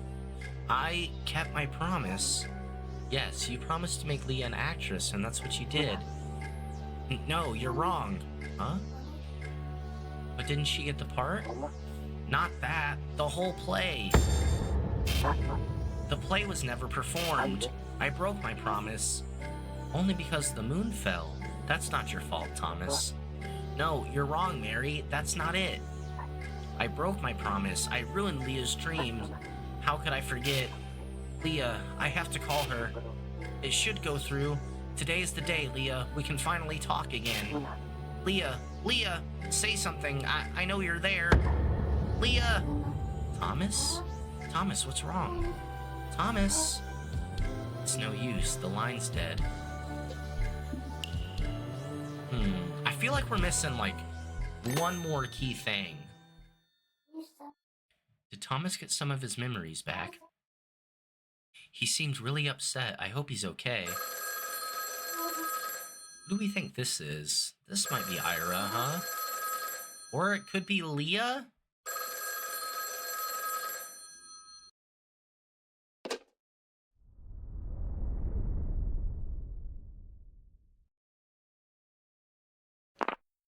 Actually, really curious who this is.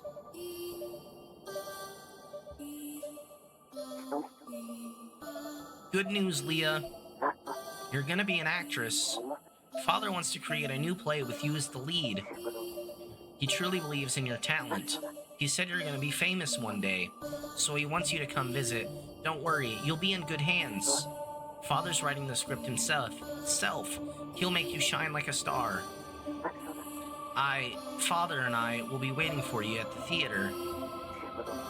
It's fine, Leah. Take as long as you need. I'll wait for your answer, however long it takes. This is the same conversation. Did something to you. That's why you won't say anything to me. I can hear Thomas so much better now. There's still some muffled parts here and there, but I think I get what he's trying to say.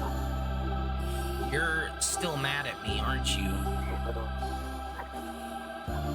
You didn't...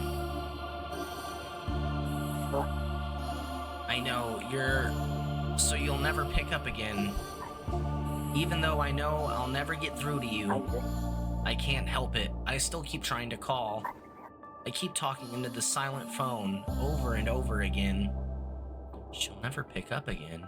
What's going on? Is Leah not even on the phone? Leah, please. I want you to pick up, please. Leah. Thomas's call was never connected all along. And then just like that, the moon fell?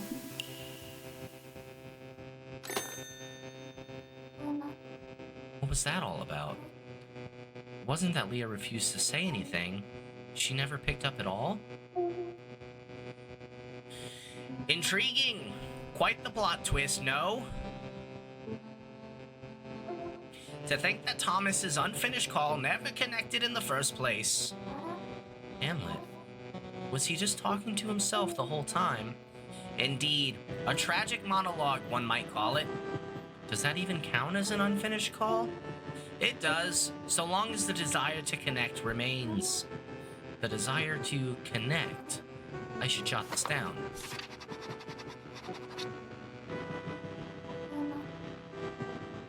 Leah never picked up, not even once. Thomas's unfinished call.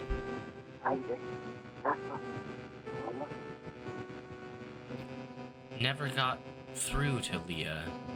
Why would anyone be on the phone with no one on the other side? What made Thomas do that? Why not ask him yourself? I'm scared to face him. I think I'd rather find out what happened first. What should I do now? What do I do now? I want to figure out what happened before talking to Thomas, but who would know about it?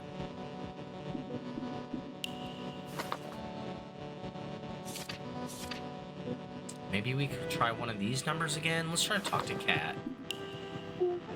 In that case, I dare say actions speak louder than thoughts. Perhaps you should ask someone familiar with the situation. Who could possibly... Now, calm down. Why is it that Leah did not answer the phone? Why not ask someone who might hold the answer? That's gonna be Ira, right? 1276. Where do I go from here? Who should I tell? Why didn't Leah pick up?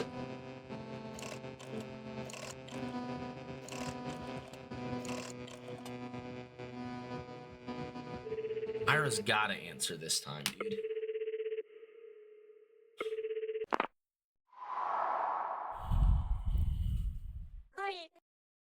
Ugh, enough already, Thomas. We have to forget about Leah.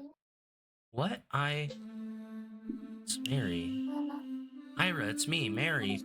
Oh, it's just you, Mary. Sorry, I just assumed... What was that about? You sounded like... You were angry. You were really angry about something. Oh, it's nothing. It's just, well, everything's back. Back? What is? My memories, they've come back. You remember now? Yes, that's why for a second, I thought it was Thomas calling. They assumed it was Thomas calling. Which memories came back? So this was before the moon fell. Thomas called the house over and over again, more times than I can count. That's why, well, when I heard the phone ring, I just assumed it was him. Is he calling all the time? You could say that, yes, just at a specific time, every single day. The same time he used to talk to Leah. Did Leah die before she could, like, accept, the role, maybe? But by that point, Leah wouldn't have picked up anyway. So I began to ignore the phone. It kept ringing throughout the house, over and over and over. After a while, I couldn't take it anymore and went out on walks before he'd call. I know it sounds creepy, but please don't blame Thomas. It's not his fault. Did he do that? The day the moon fell, too. You think Thomas called on the day the moon fell? I'm sure he did. Oh, I see. Ah, yes, that explains why. When the moon came roaring down, the house phone was ringing the whole time. I'm sure you're keen to ask, why didn't Leah pick up the phone? No? Yes. Okay, I'll tell you. You see, about a year before the moon fell, Leah ran away from home. All we had left of her was a single note. The poor girl went out on her own. That was the one thing she promised her parents she'd never do. But there was somewhere she just had to go, apparently. I'm sure I didn't need to spell it out for you. Was it the theater? Yes, she had her heart set on the theater, but not to attend a play or rehearse for one. It was to be with Thomas, no doubt. To see Thomas? Yes. Unfortunately, for all her courage, she was still a blind young girl going into town for the first time alone. She might have gotten lost, maybe she slipped and fallen into a ditch. Who's to say? All I know is she never made it to the theater. No one knows where she went. Leah went missing. We didn't realize she was gone until hours after the fact. We turned the town upside down looking for her, combed every nook and cranny from the town square to the outskirt ruins, up the mountains, through the forest, down the rivers, everywhere. We walked night and day, calling out, Leah, Leah, almost like we were singing. Everyone searched high and low, we spared no effort, but we never found her. A year passed, and the moon fell, and that was it, the end. Is that the burden you're carrying, Ira? Burden? I suppose it is, yes. All of it at this point. The fact Leah never came to me about going to the theater, how I didn't spot her the day she left, how long it took me to realize she was gone, how I couldn't find her. The more I looked for her, the more I knew Leah was gone. Having hope just made it hurt all the more. Perhaps that explains it. Why, when you spoke earlier, Mary, the first thing that came to my mind was a phone that wouldn't stop ringing. It was Thomas calling. I was too scared to face the music and pretend not to notice, but surely there was at least something I could have said to him, and yet I ignored it for a whole year.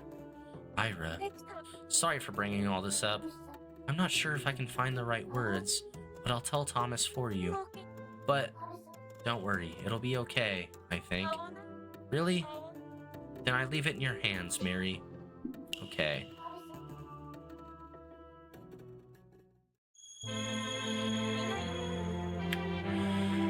I'm holding you to that promise, Mary. Make Thomas smile again. I'm sure that's what Leah would want. Leah, she'd often say that she loves Thomas's scripts. And I think she would have wanted a different ending. She wouldn't want to see him hurting. So please, Mary, help Thomas. I will. I will, trust me. I do, Mary. Thank you, Ira. You've been a great help.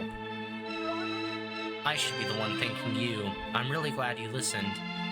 I'm going to give Thomas a call. Please do, Mary. Please help him.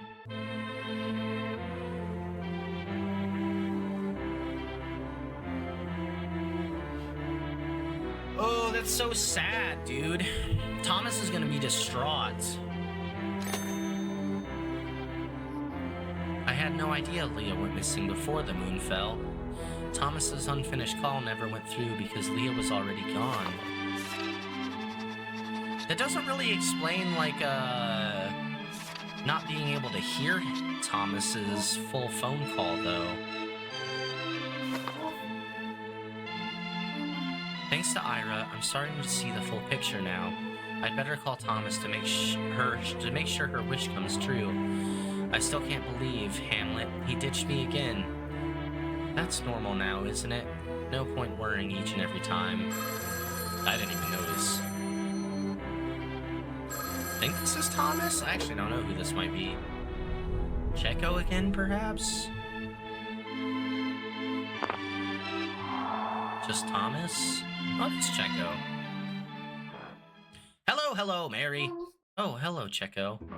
Glad I got through. Sorry, I actually need to call Thomas right now. Oh, perfect timing then. How so?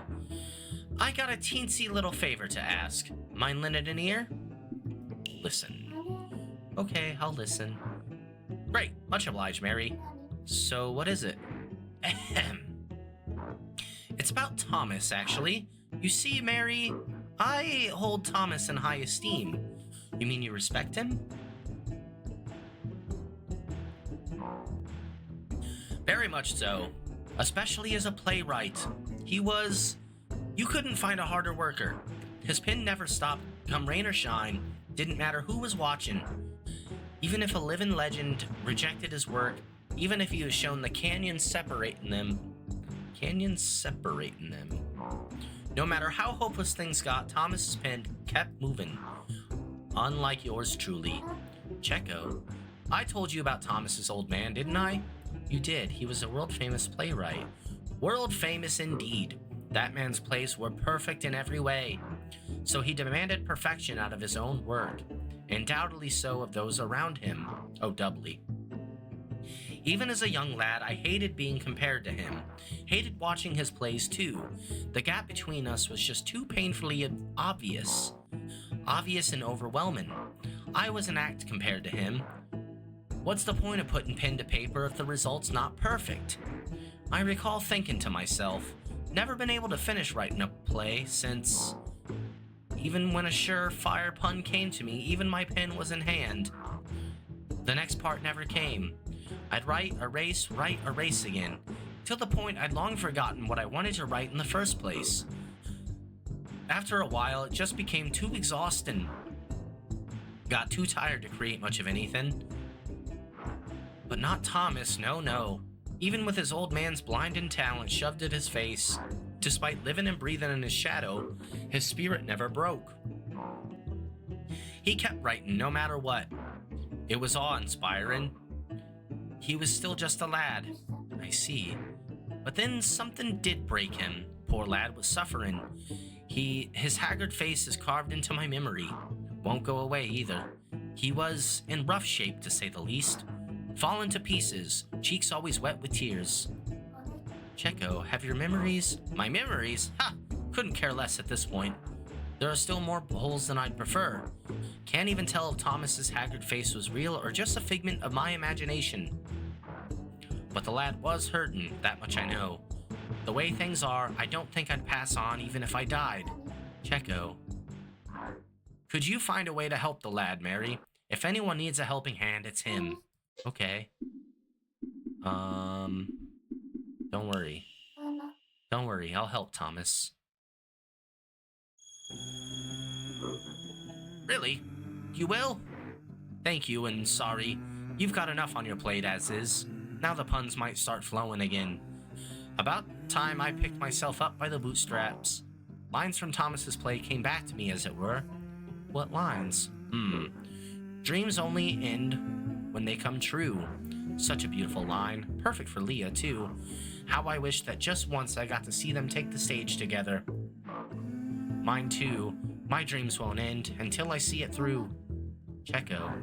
Whoa, who turned on the waterworks? Mary, will you take care of Thomas? Okay, I will. Thank you, Mary. I'll talk to Thomas. Counting on you, Mary.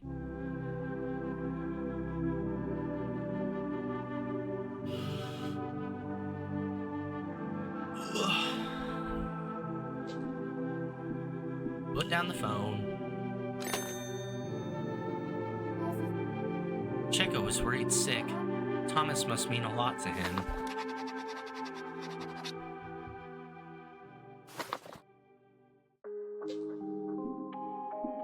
About Ira. Ira told me after Leah went missing, Leah ran away from home. Well, the moon fell. Thomas called the house more times than I can count. Surely there was at least something I could have said to him, yet I ignored it for a whole year. Mary, please find a way to make Thomas smile again. I want to help Ira. Checo can't remember much at all, but he still cared so much about Thomas. He must have been really worried. The way things are, I don't think I'd pass on even if I died. Could you find a way to help the lad? If anyone needs a helping hand, it's him. Want to help Checo. Alright, I keep forgetting fucking Thomas's number. 8052. Alright. Lock in.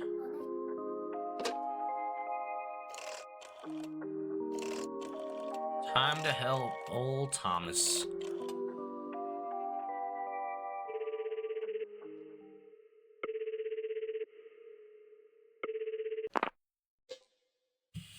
Hello?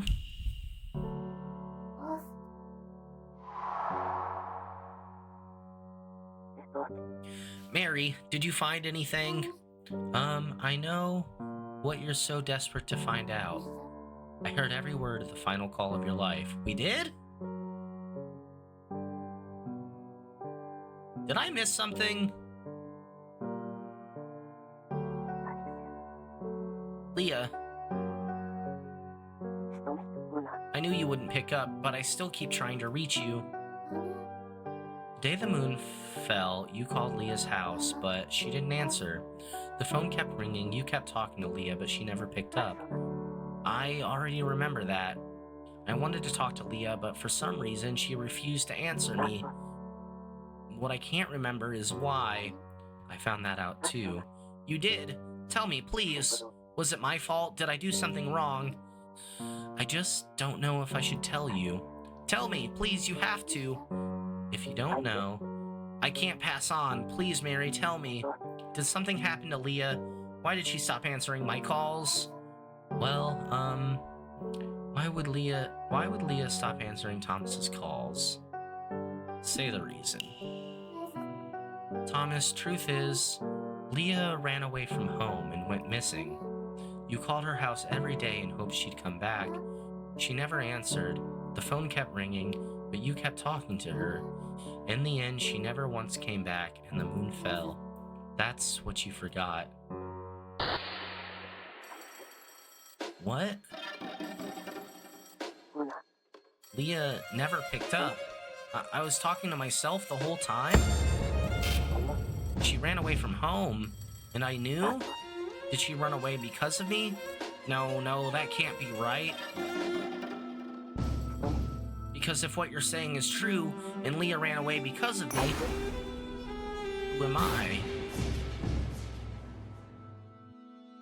Well, she didn't necessarily run away because of you. Thomas? Yeah, I was wrong about everything. It's all my fault Leah ended up like that. Yeah, that's right. I remember now. Mary, I was a horrible person. I regret everything. If only I'd answered her call at the ticket booth that day. What? If Checo had picked up instead of me, I don't think I'd have listened like I did. He'd have just hung up. That way, I'd have never met her. Oh, he's blaming himself for, like, talking to her at all. I see, I see. And if we'd never met, Leah would have never wanted to be an actress. Thomas, I'd have never let her down. She'd never left home and gone missing. Thomas is in so much pain right now, worse than ever. Mary, this is exactly what happened with Lucy. Thomas is caught in oh my god. Thomas is caught in an endless thought spiral. You have tugged upon memories that ought not to have been touched. Does that mean this is just like with Lucy? I have to choose words that touch Thomas's soul, right? Indeed, words filled with the utmost empathy for Thomas. Okay, I've got just the words. I just know it'll work this time. Here I go. Empathize!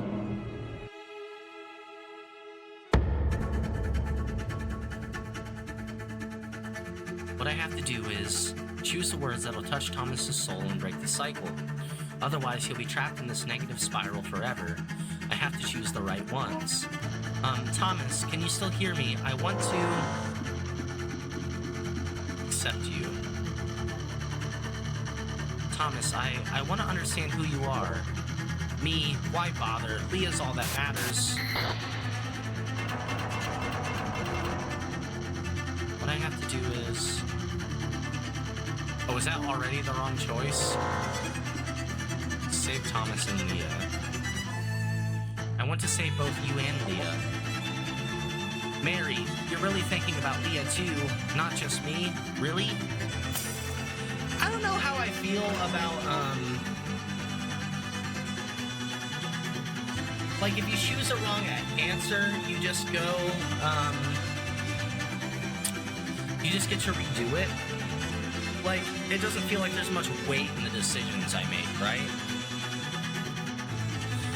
Yes, I am, so please, I want to hear all about the two of you.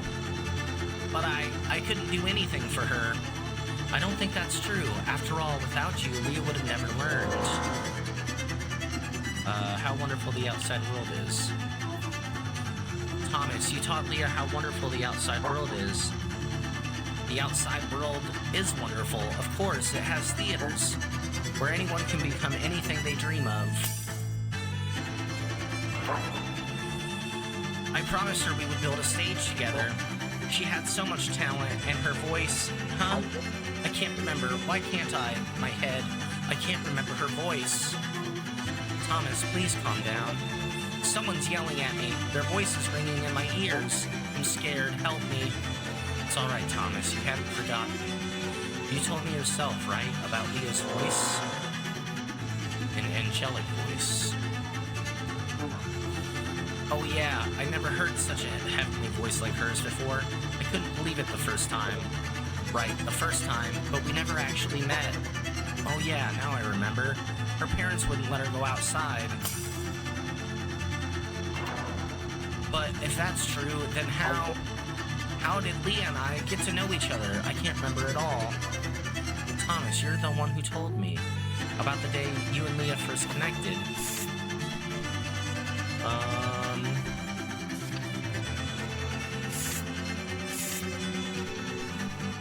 Phone pals? Maybe. Oh, one day Leah called the theater.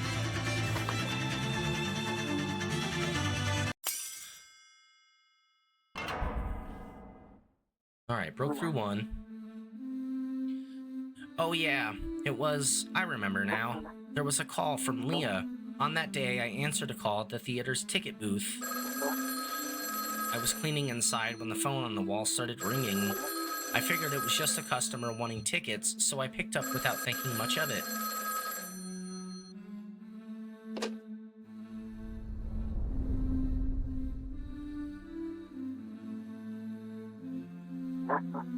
Hello, you've reached the theater. This is Thomas. How may I help you? Were you looking to book tickets? I'd like to listen to a play. Sorry, you want to listen? Not watch a play, but listen to one? That's right. I see. Well, if you come to the theater and buy a ticket, you're free to close your eyes and listen to the actors perform. I can't leave the house, so I'd like to listen over the phone. Sorry, do you mean you can't come to the theater? Yes, so I want to listen over the phone. May I ask why you can't leave the house? Because I'm blind. My parents don't want me going outside. I understand. Would it be alright for me to listen? I'll pay for your ticket, of course. Let me talk to the owner. I'll call you back. God, I'm mixing up their voices so hard. Please do. That's how I met Leah. And then soon we were calling each other every day. I couldn't leave the phone in the theater, so you read to her instead. Oh my god. You read to her instead, right? Things like, ooh.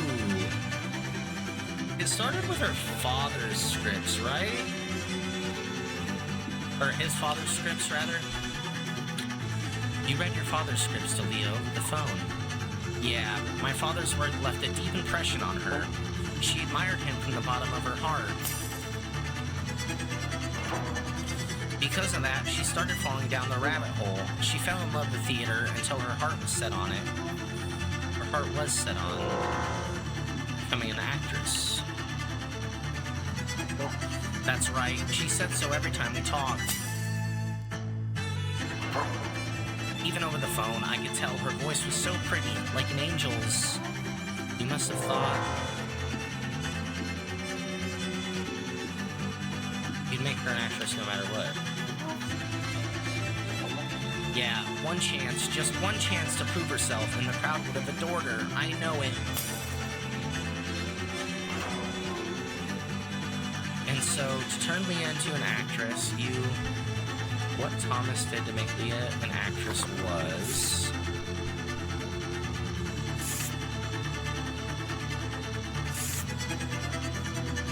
asked his father to give Leah the starring role.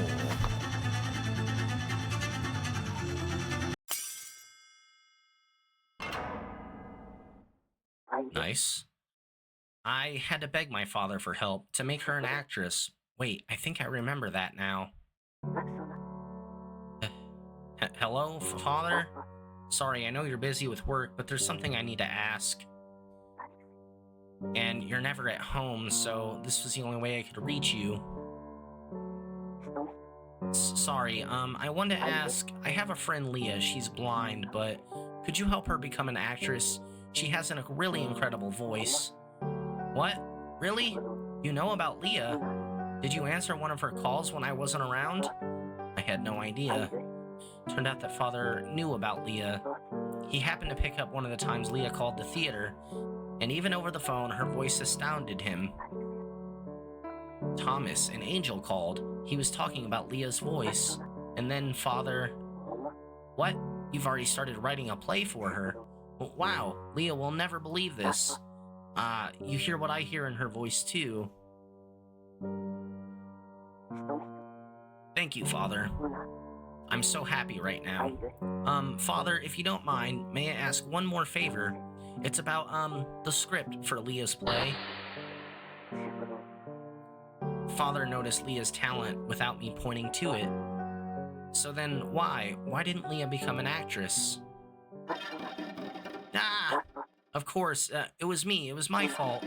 I'm the reason she couldn't become an actress. I ruined everything. I ruined Leah's dreams. Thomas, please calm down. It's not your fault.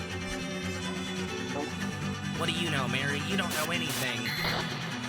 Is that wrong? I ruined everything. I ruined Leah's dreams.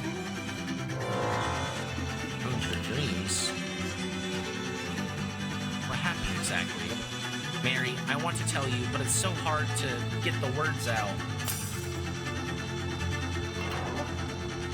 It's not that I couldn't do anything for her. I abandoned her.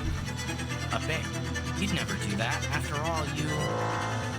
So desperate to help, or still desperate to help. Look how desperate you are to help Leah, even now. I guess I am. Yeah, Maybe. Do you really think so, Mary? Did I devote my life to helping Leah? Worked yourself to the bone for her. I know because you work so hard day in, day out for Leah's sake. What do we want here?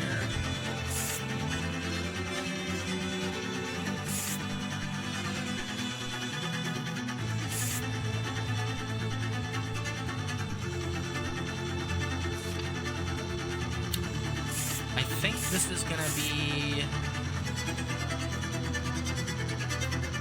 Oh shoot, I don't know. Leah got the starring role?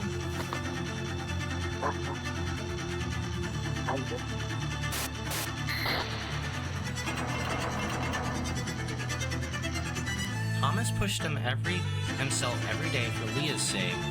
You work so hard day in, day out for Leah's sake.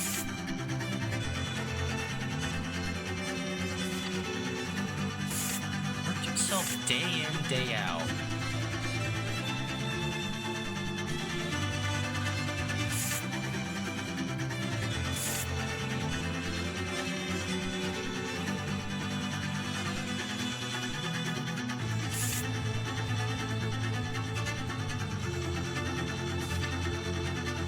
Okay, let's try... Thanks to Thomas.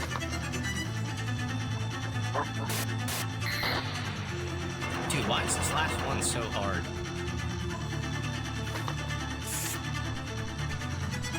I don't think it's any of these three.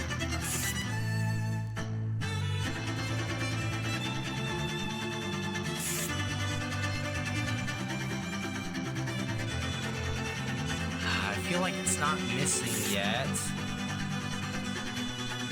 Actress?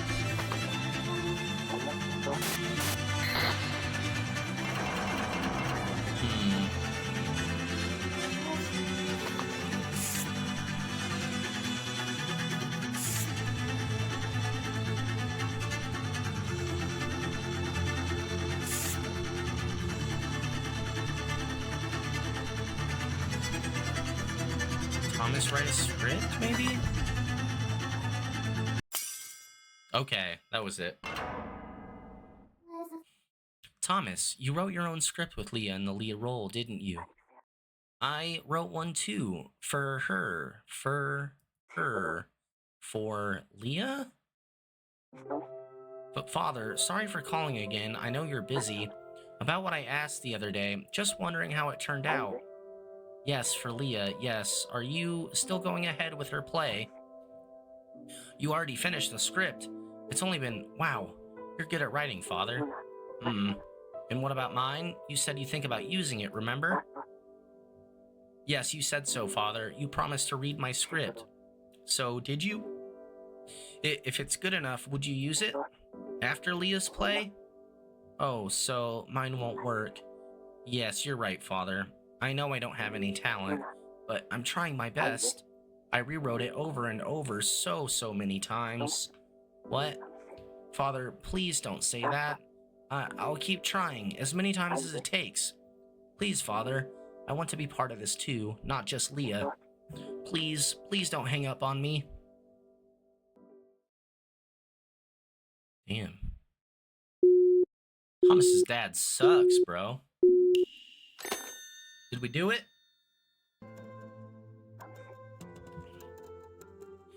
I wrote scripts over and over again, gave them all to my father. I wanted to be the one to write Leah's play, no matter what it took. I knew it wouldn't happen, I knew it, but I had to try, or else.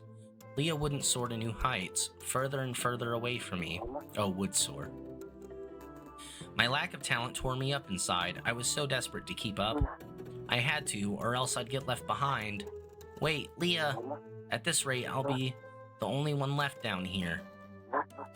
But my feelings didn't matter. Of course not. Who'd want to watch my play anyway? Father didn't even consider what I wrote. Soon enough, calls started pouring in. Hello, you've reached the theater ticket booth. Tickets for Leah's play. Sorry, opening day hasn't even been set yet. Really? You saw a poster? They're all over town. I had no idea. I'm sorry, sir. I should have known. When does Leah's play start? Let me ask sorry, the owner, just to be sure. Everything was moving forward while I was left in the dark. Posters advertising Leah's debut were everywhere, and people kept calling to ask for more details. The pressure was getting to me. If I didn't write a script good enough to get Father's approval soon, Leah would become more and more famous, and I'd be left behind. Just talentless trash. Aha! And my plays really were trash. Not worth the paper I wrote them on. Mary, you know, right? Paper trash makes good kindling. Perfect for the middle of winter. Aww, he burned all of his fucking scripts. I still remember that freezing cold night. Father took a bunch of my scripts and tossed them into the fireplace. Either they were so bad that Father burned them out of disgust, or they just happened to be close by and he tossed them in without realizing. Whichever it was, I never asked, because I already knew that was the only way my scripts could be useful to anyone, right, Mary? I don't think so. Must have been a misunderstanding. It's fine, Mary. You can be honest with me. It doesn't matter how hard I try. I don't have any talent at all. That's why Father burned my scripts. Thomas? And I haven't told you what happened next. Pretty soon, people called just to ask, when is Leah's play going to start, and nothing else. I started to dread picking up the phone, and I started to think, Leah's going to be a big star very soon. So a talentless piece of trash like me shouldn't be talking to her. I have to put some space between us. No, actually, I want to distance myself from her. That's how I felt at that point. I hated myself for not having any talent. It hurt so much. So I made up my mind. I'd never call her again. I'd break it all off. That's what's best for her. And what's best for me before I break. Answer Leah's call. Oh, never mind. Don't answer Leah's call. So I never answered Leah's calls again, and I never called her myself. Then about a week after I cut contact, she suddenly went missing. Leah snuck out of her house and tried to come to the theater alone, but far from making it there, she got lost somewhere in town and disappeared. Lots of people went looking for her, all over town, for weeks and weeks, but we never found a trace of her. All those theater posters of her were changed to missing person flyers. That's when the regret set in. I have to call Leah. Leah's waiting for me to call her. Call Leah now? And this is his last phone call? Are you still mad at me? I'm sorry, I'm so sorry. Oh, you're still mad. I'll call you back later. I'm confused about the timeline of this story. Because she was missing for like a year beforehand, before the moon fell. Which would imply, or not imply, but if she was missing for a year before the moon fell, and he called on the day of the moon, that would be like a year that he... I don't know, I'm confused.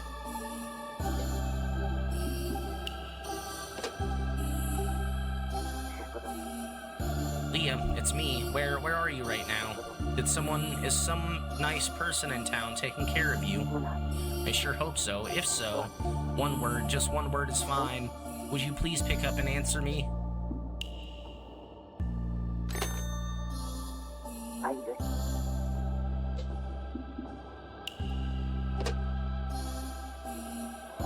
Leah, I called you again today. It's been 100 days since you left. Do you think you can forgive me yet? I guess you still need more time. Oh, my scripts, of course, I still write every day. You want to know if I'm showing them to my father? I actually haven't, no. Wait, didn't I tell you? I haven't left this room since you disappeared. Not even once. This used to be my theater's dressing room. The theater's been closed. Ever since you disappeared, people stopped coming to the theater. They blamed Father.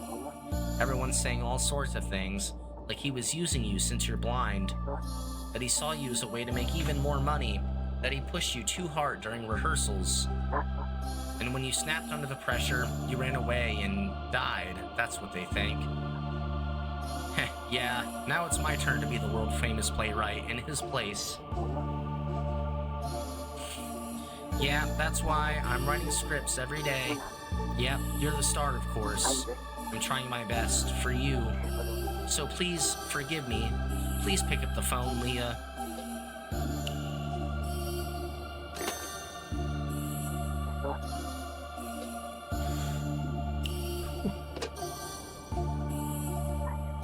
Leah, please forgive me. You left home to visit me, didn't you? You'd have never left if I hadn't stopped talking to you, right?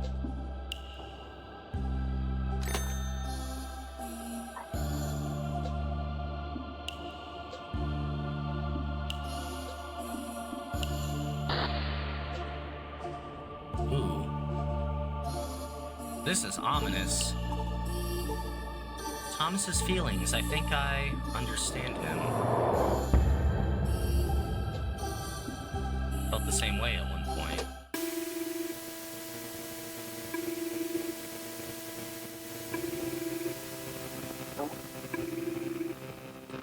So is this gonna be the same as Lucy and William, where we, talk as Leah to him? I remember when I kept waiting for someone important to call, but that call never came. Leah, please pick up. I remember when I never picked up. I want to talk to you. I really wanted to talk. Leah, it's been 300 days since you disappeared. The truth finally hit me. Leah, you're still alive. Not only that, you're living happily somewhere. I just know it. You're alive, but still angry at me. That's why you won't answer my phone calls. I'm glad I figured it out, actually. It's great that you're alive. Would you look at that? The moon is falling, I just noticed. Not that I care anymore.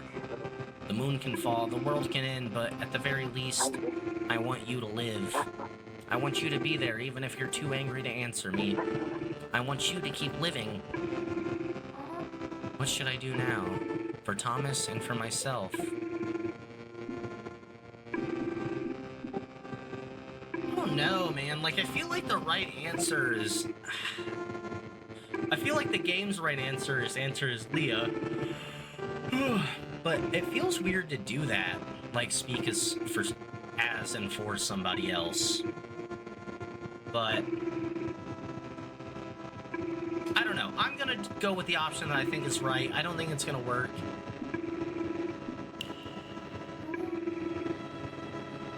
Even if I talk to him as myself, can I save him? It's Leah he wants. Yeah. But I don't know the first thing about Leah. Who was she to Thomas? A kind girl. Thomas must have thought of Leah as a very kind girl. Yet at the same time, she was lonely because she couldn't leave her house.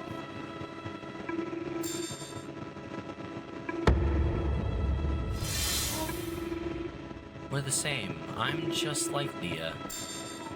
No matter how strong you are, the loneliness never goes away. That's why I decided to leave that room. Yes, I'm... Who are you? Leah. Leah, please answer the phone. Just this once, please answer me, so I can... Hello?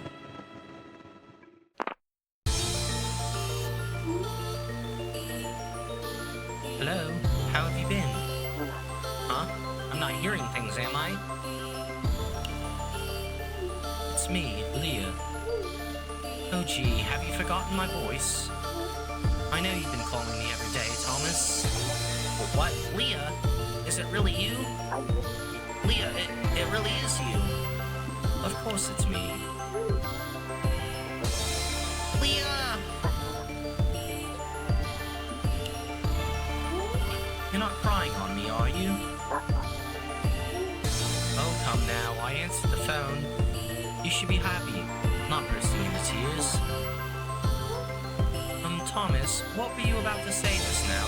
Something like, if I answered just this once. What were you going to do? I'm here now, just like you wanted. Leah, I want to apologize. I'm so sorry. Oh, well, I hear you, and I accept your apology.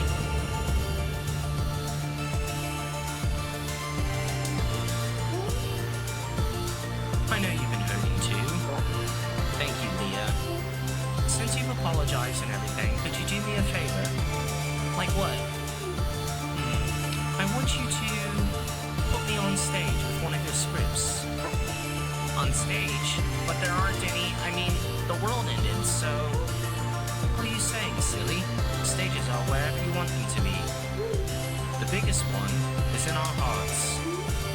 You told me about the theater every time we talked, remember? Your words brought me the stage to life within my mind. Really? I guess. Wherever you want them to be, you're right. Leah, this time, let's build a stage together. Build a stage together.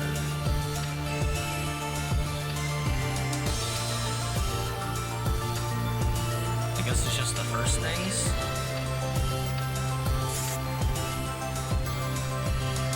Oh, like cloth. Thomas, I feel a cloth in front of me, like a giant wall. Yeah, that's one of the curtains.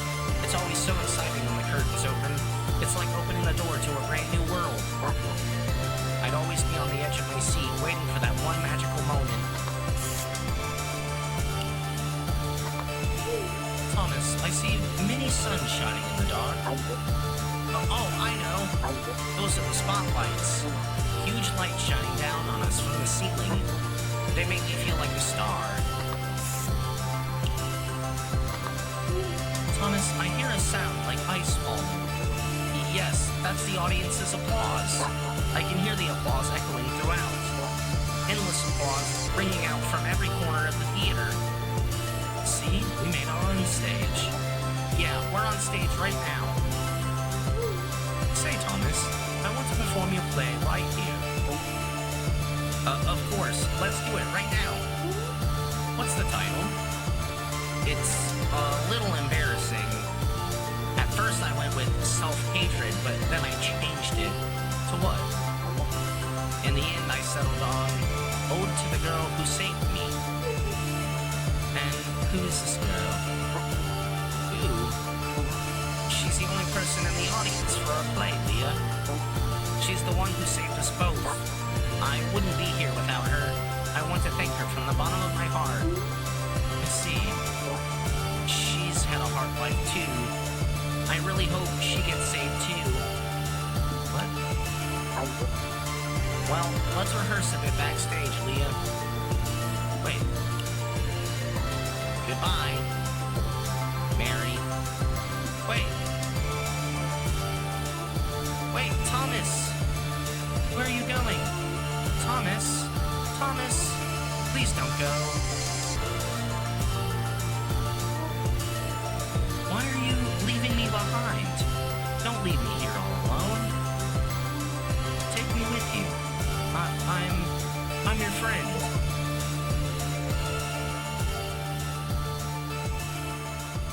End of episode 2!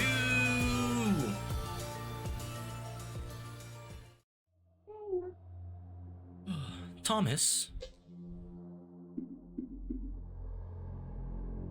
I'm Leah. I'm scared of this left option.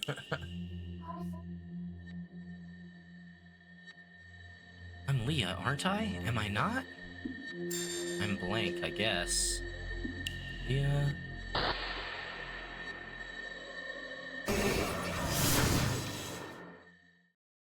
I feel like we're gonna end up being someone that's not Mary by the end of the game. The moon. That's the moon. The moon from my memories. Where am I? I hung up. I'm not talking to anyone anymore. Where am I? Hamlet? Not myself. Why am I even in here? No idea. My memories aren't back yet. About this room. This room again. I recognize this place. I just can't remember where from. Why do I feel so lonely? An empty room with no one to talk to. That's right. Touching something in this room might bring me back memories.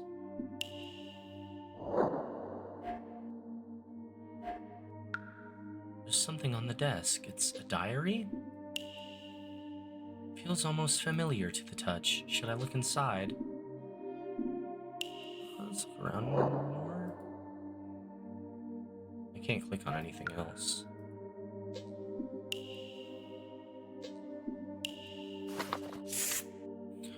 Want to live for someone else. Self-hatred.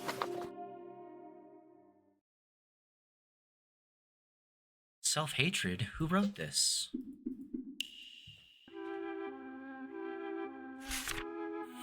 May 28th. Self-hatred. She's treated very nicely, but not me. Never have been. I was home by myself when it happened. I was looking up the moon and I heard a big whoosh and a crackle behind me. I turned around and the whole house was surrounded by fire. There was nowhere to run.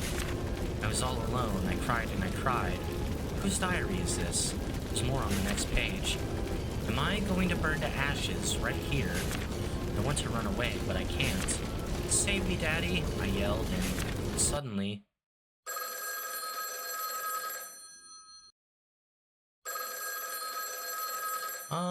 Sure, we'll pick this up real quick.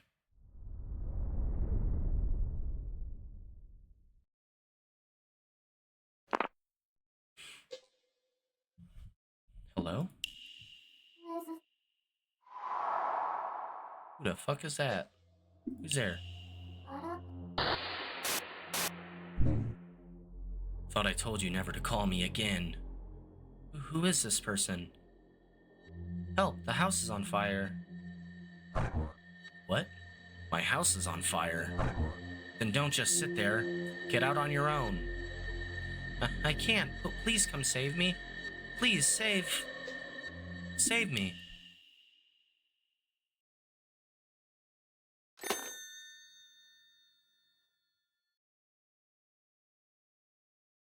Oh, look at the cat logo. Save me? Save me? Pull yourself together, Mary. You have already saved Thomas. There's no need to act anymore. I saved him? Wait, am I the one who wanted to be saved? Foolish girl. Listen to me. You ignored my warnings and interfered with the unfinished call again.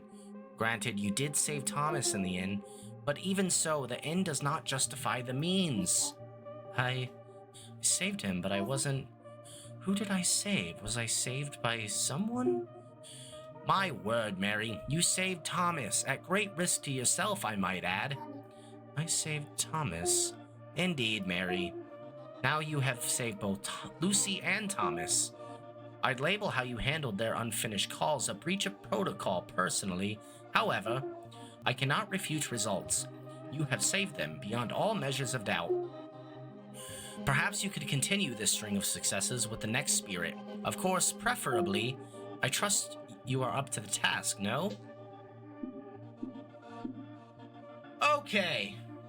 I'm gonna end episode 2 there.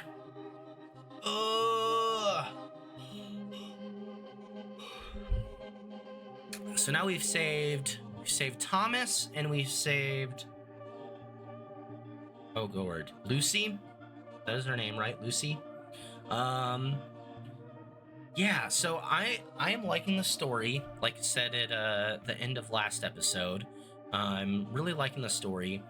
I am feeling like that thing with like the fire burning around us. Maybe that's where we are right now. And like, again, I don't really understand like what the moon falling is like what the consequences of that are going to be for us. Like, you'd think it's going to kill us in the same way that it's killed all these other people, right? But like, I don't know, I'm very confused about that. Right now I want to think maybe not so much about the moon and be like, maybe we're in this house and it keeps asking like, who are you? And maybe I'm gonna pivot away from what I was just saying and say like, maybe we're no one and we're like just all of these people in like into one person. Like, maybe this is like a split personalities of ourselves in some kind of way. Maybe all of these things, like, not even like figuratively happen to us, but like maybe these are literal interpretations of what have happened to us. I don't think I'm making any bit of sense. You know what I'm saying, kitty? You know what I'm saying, kitty?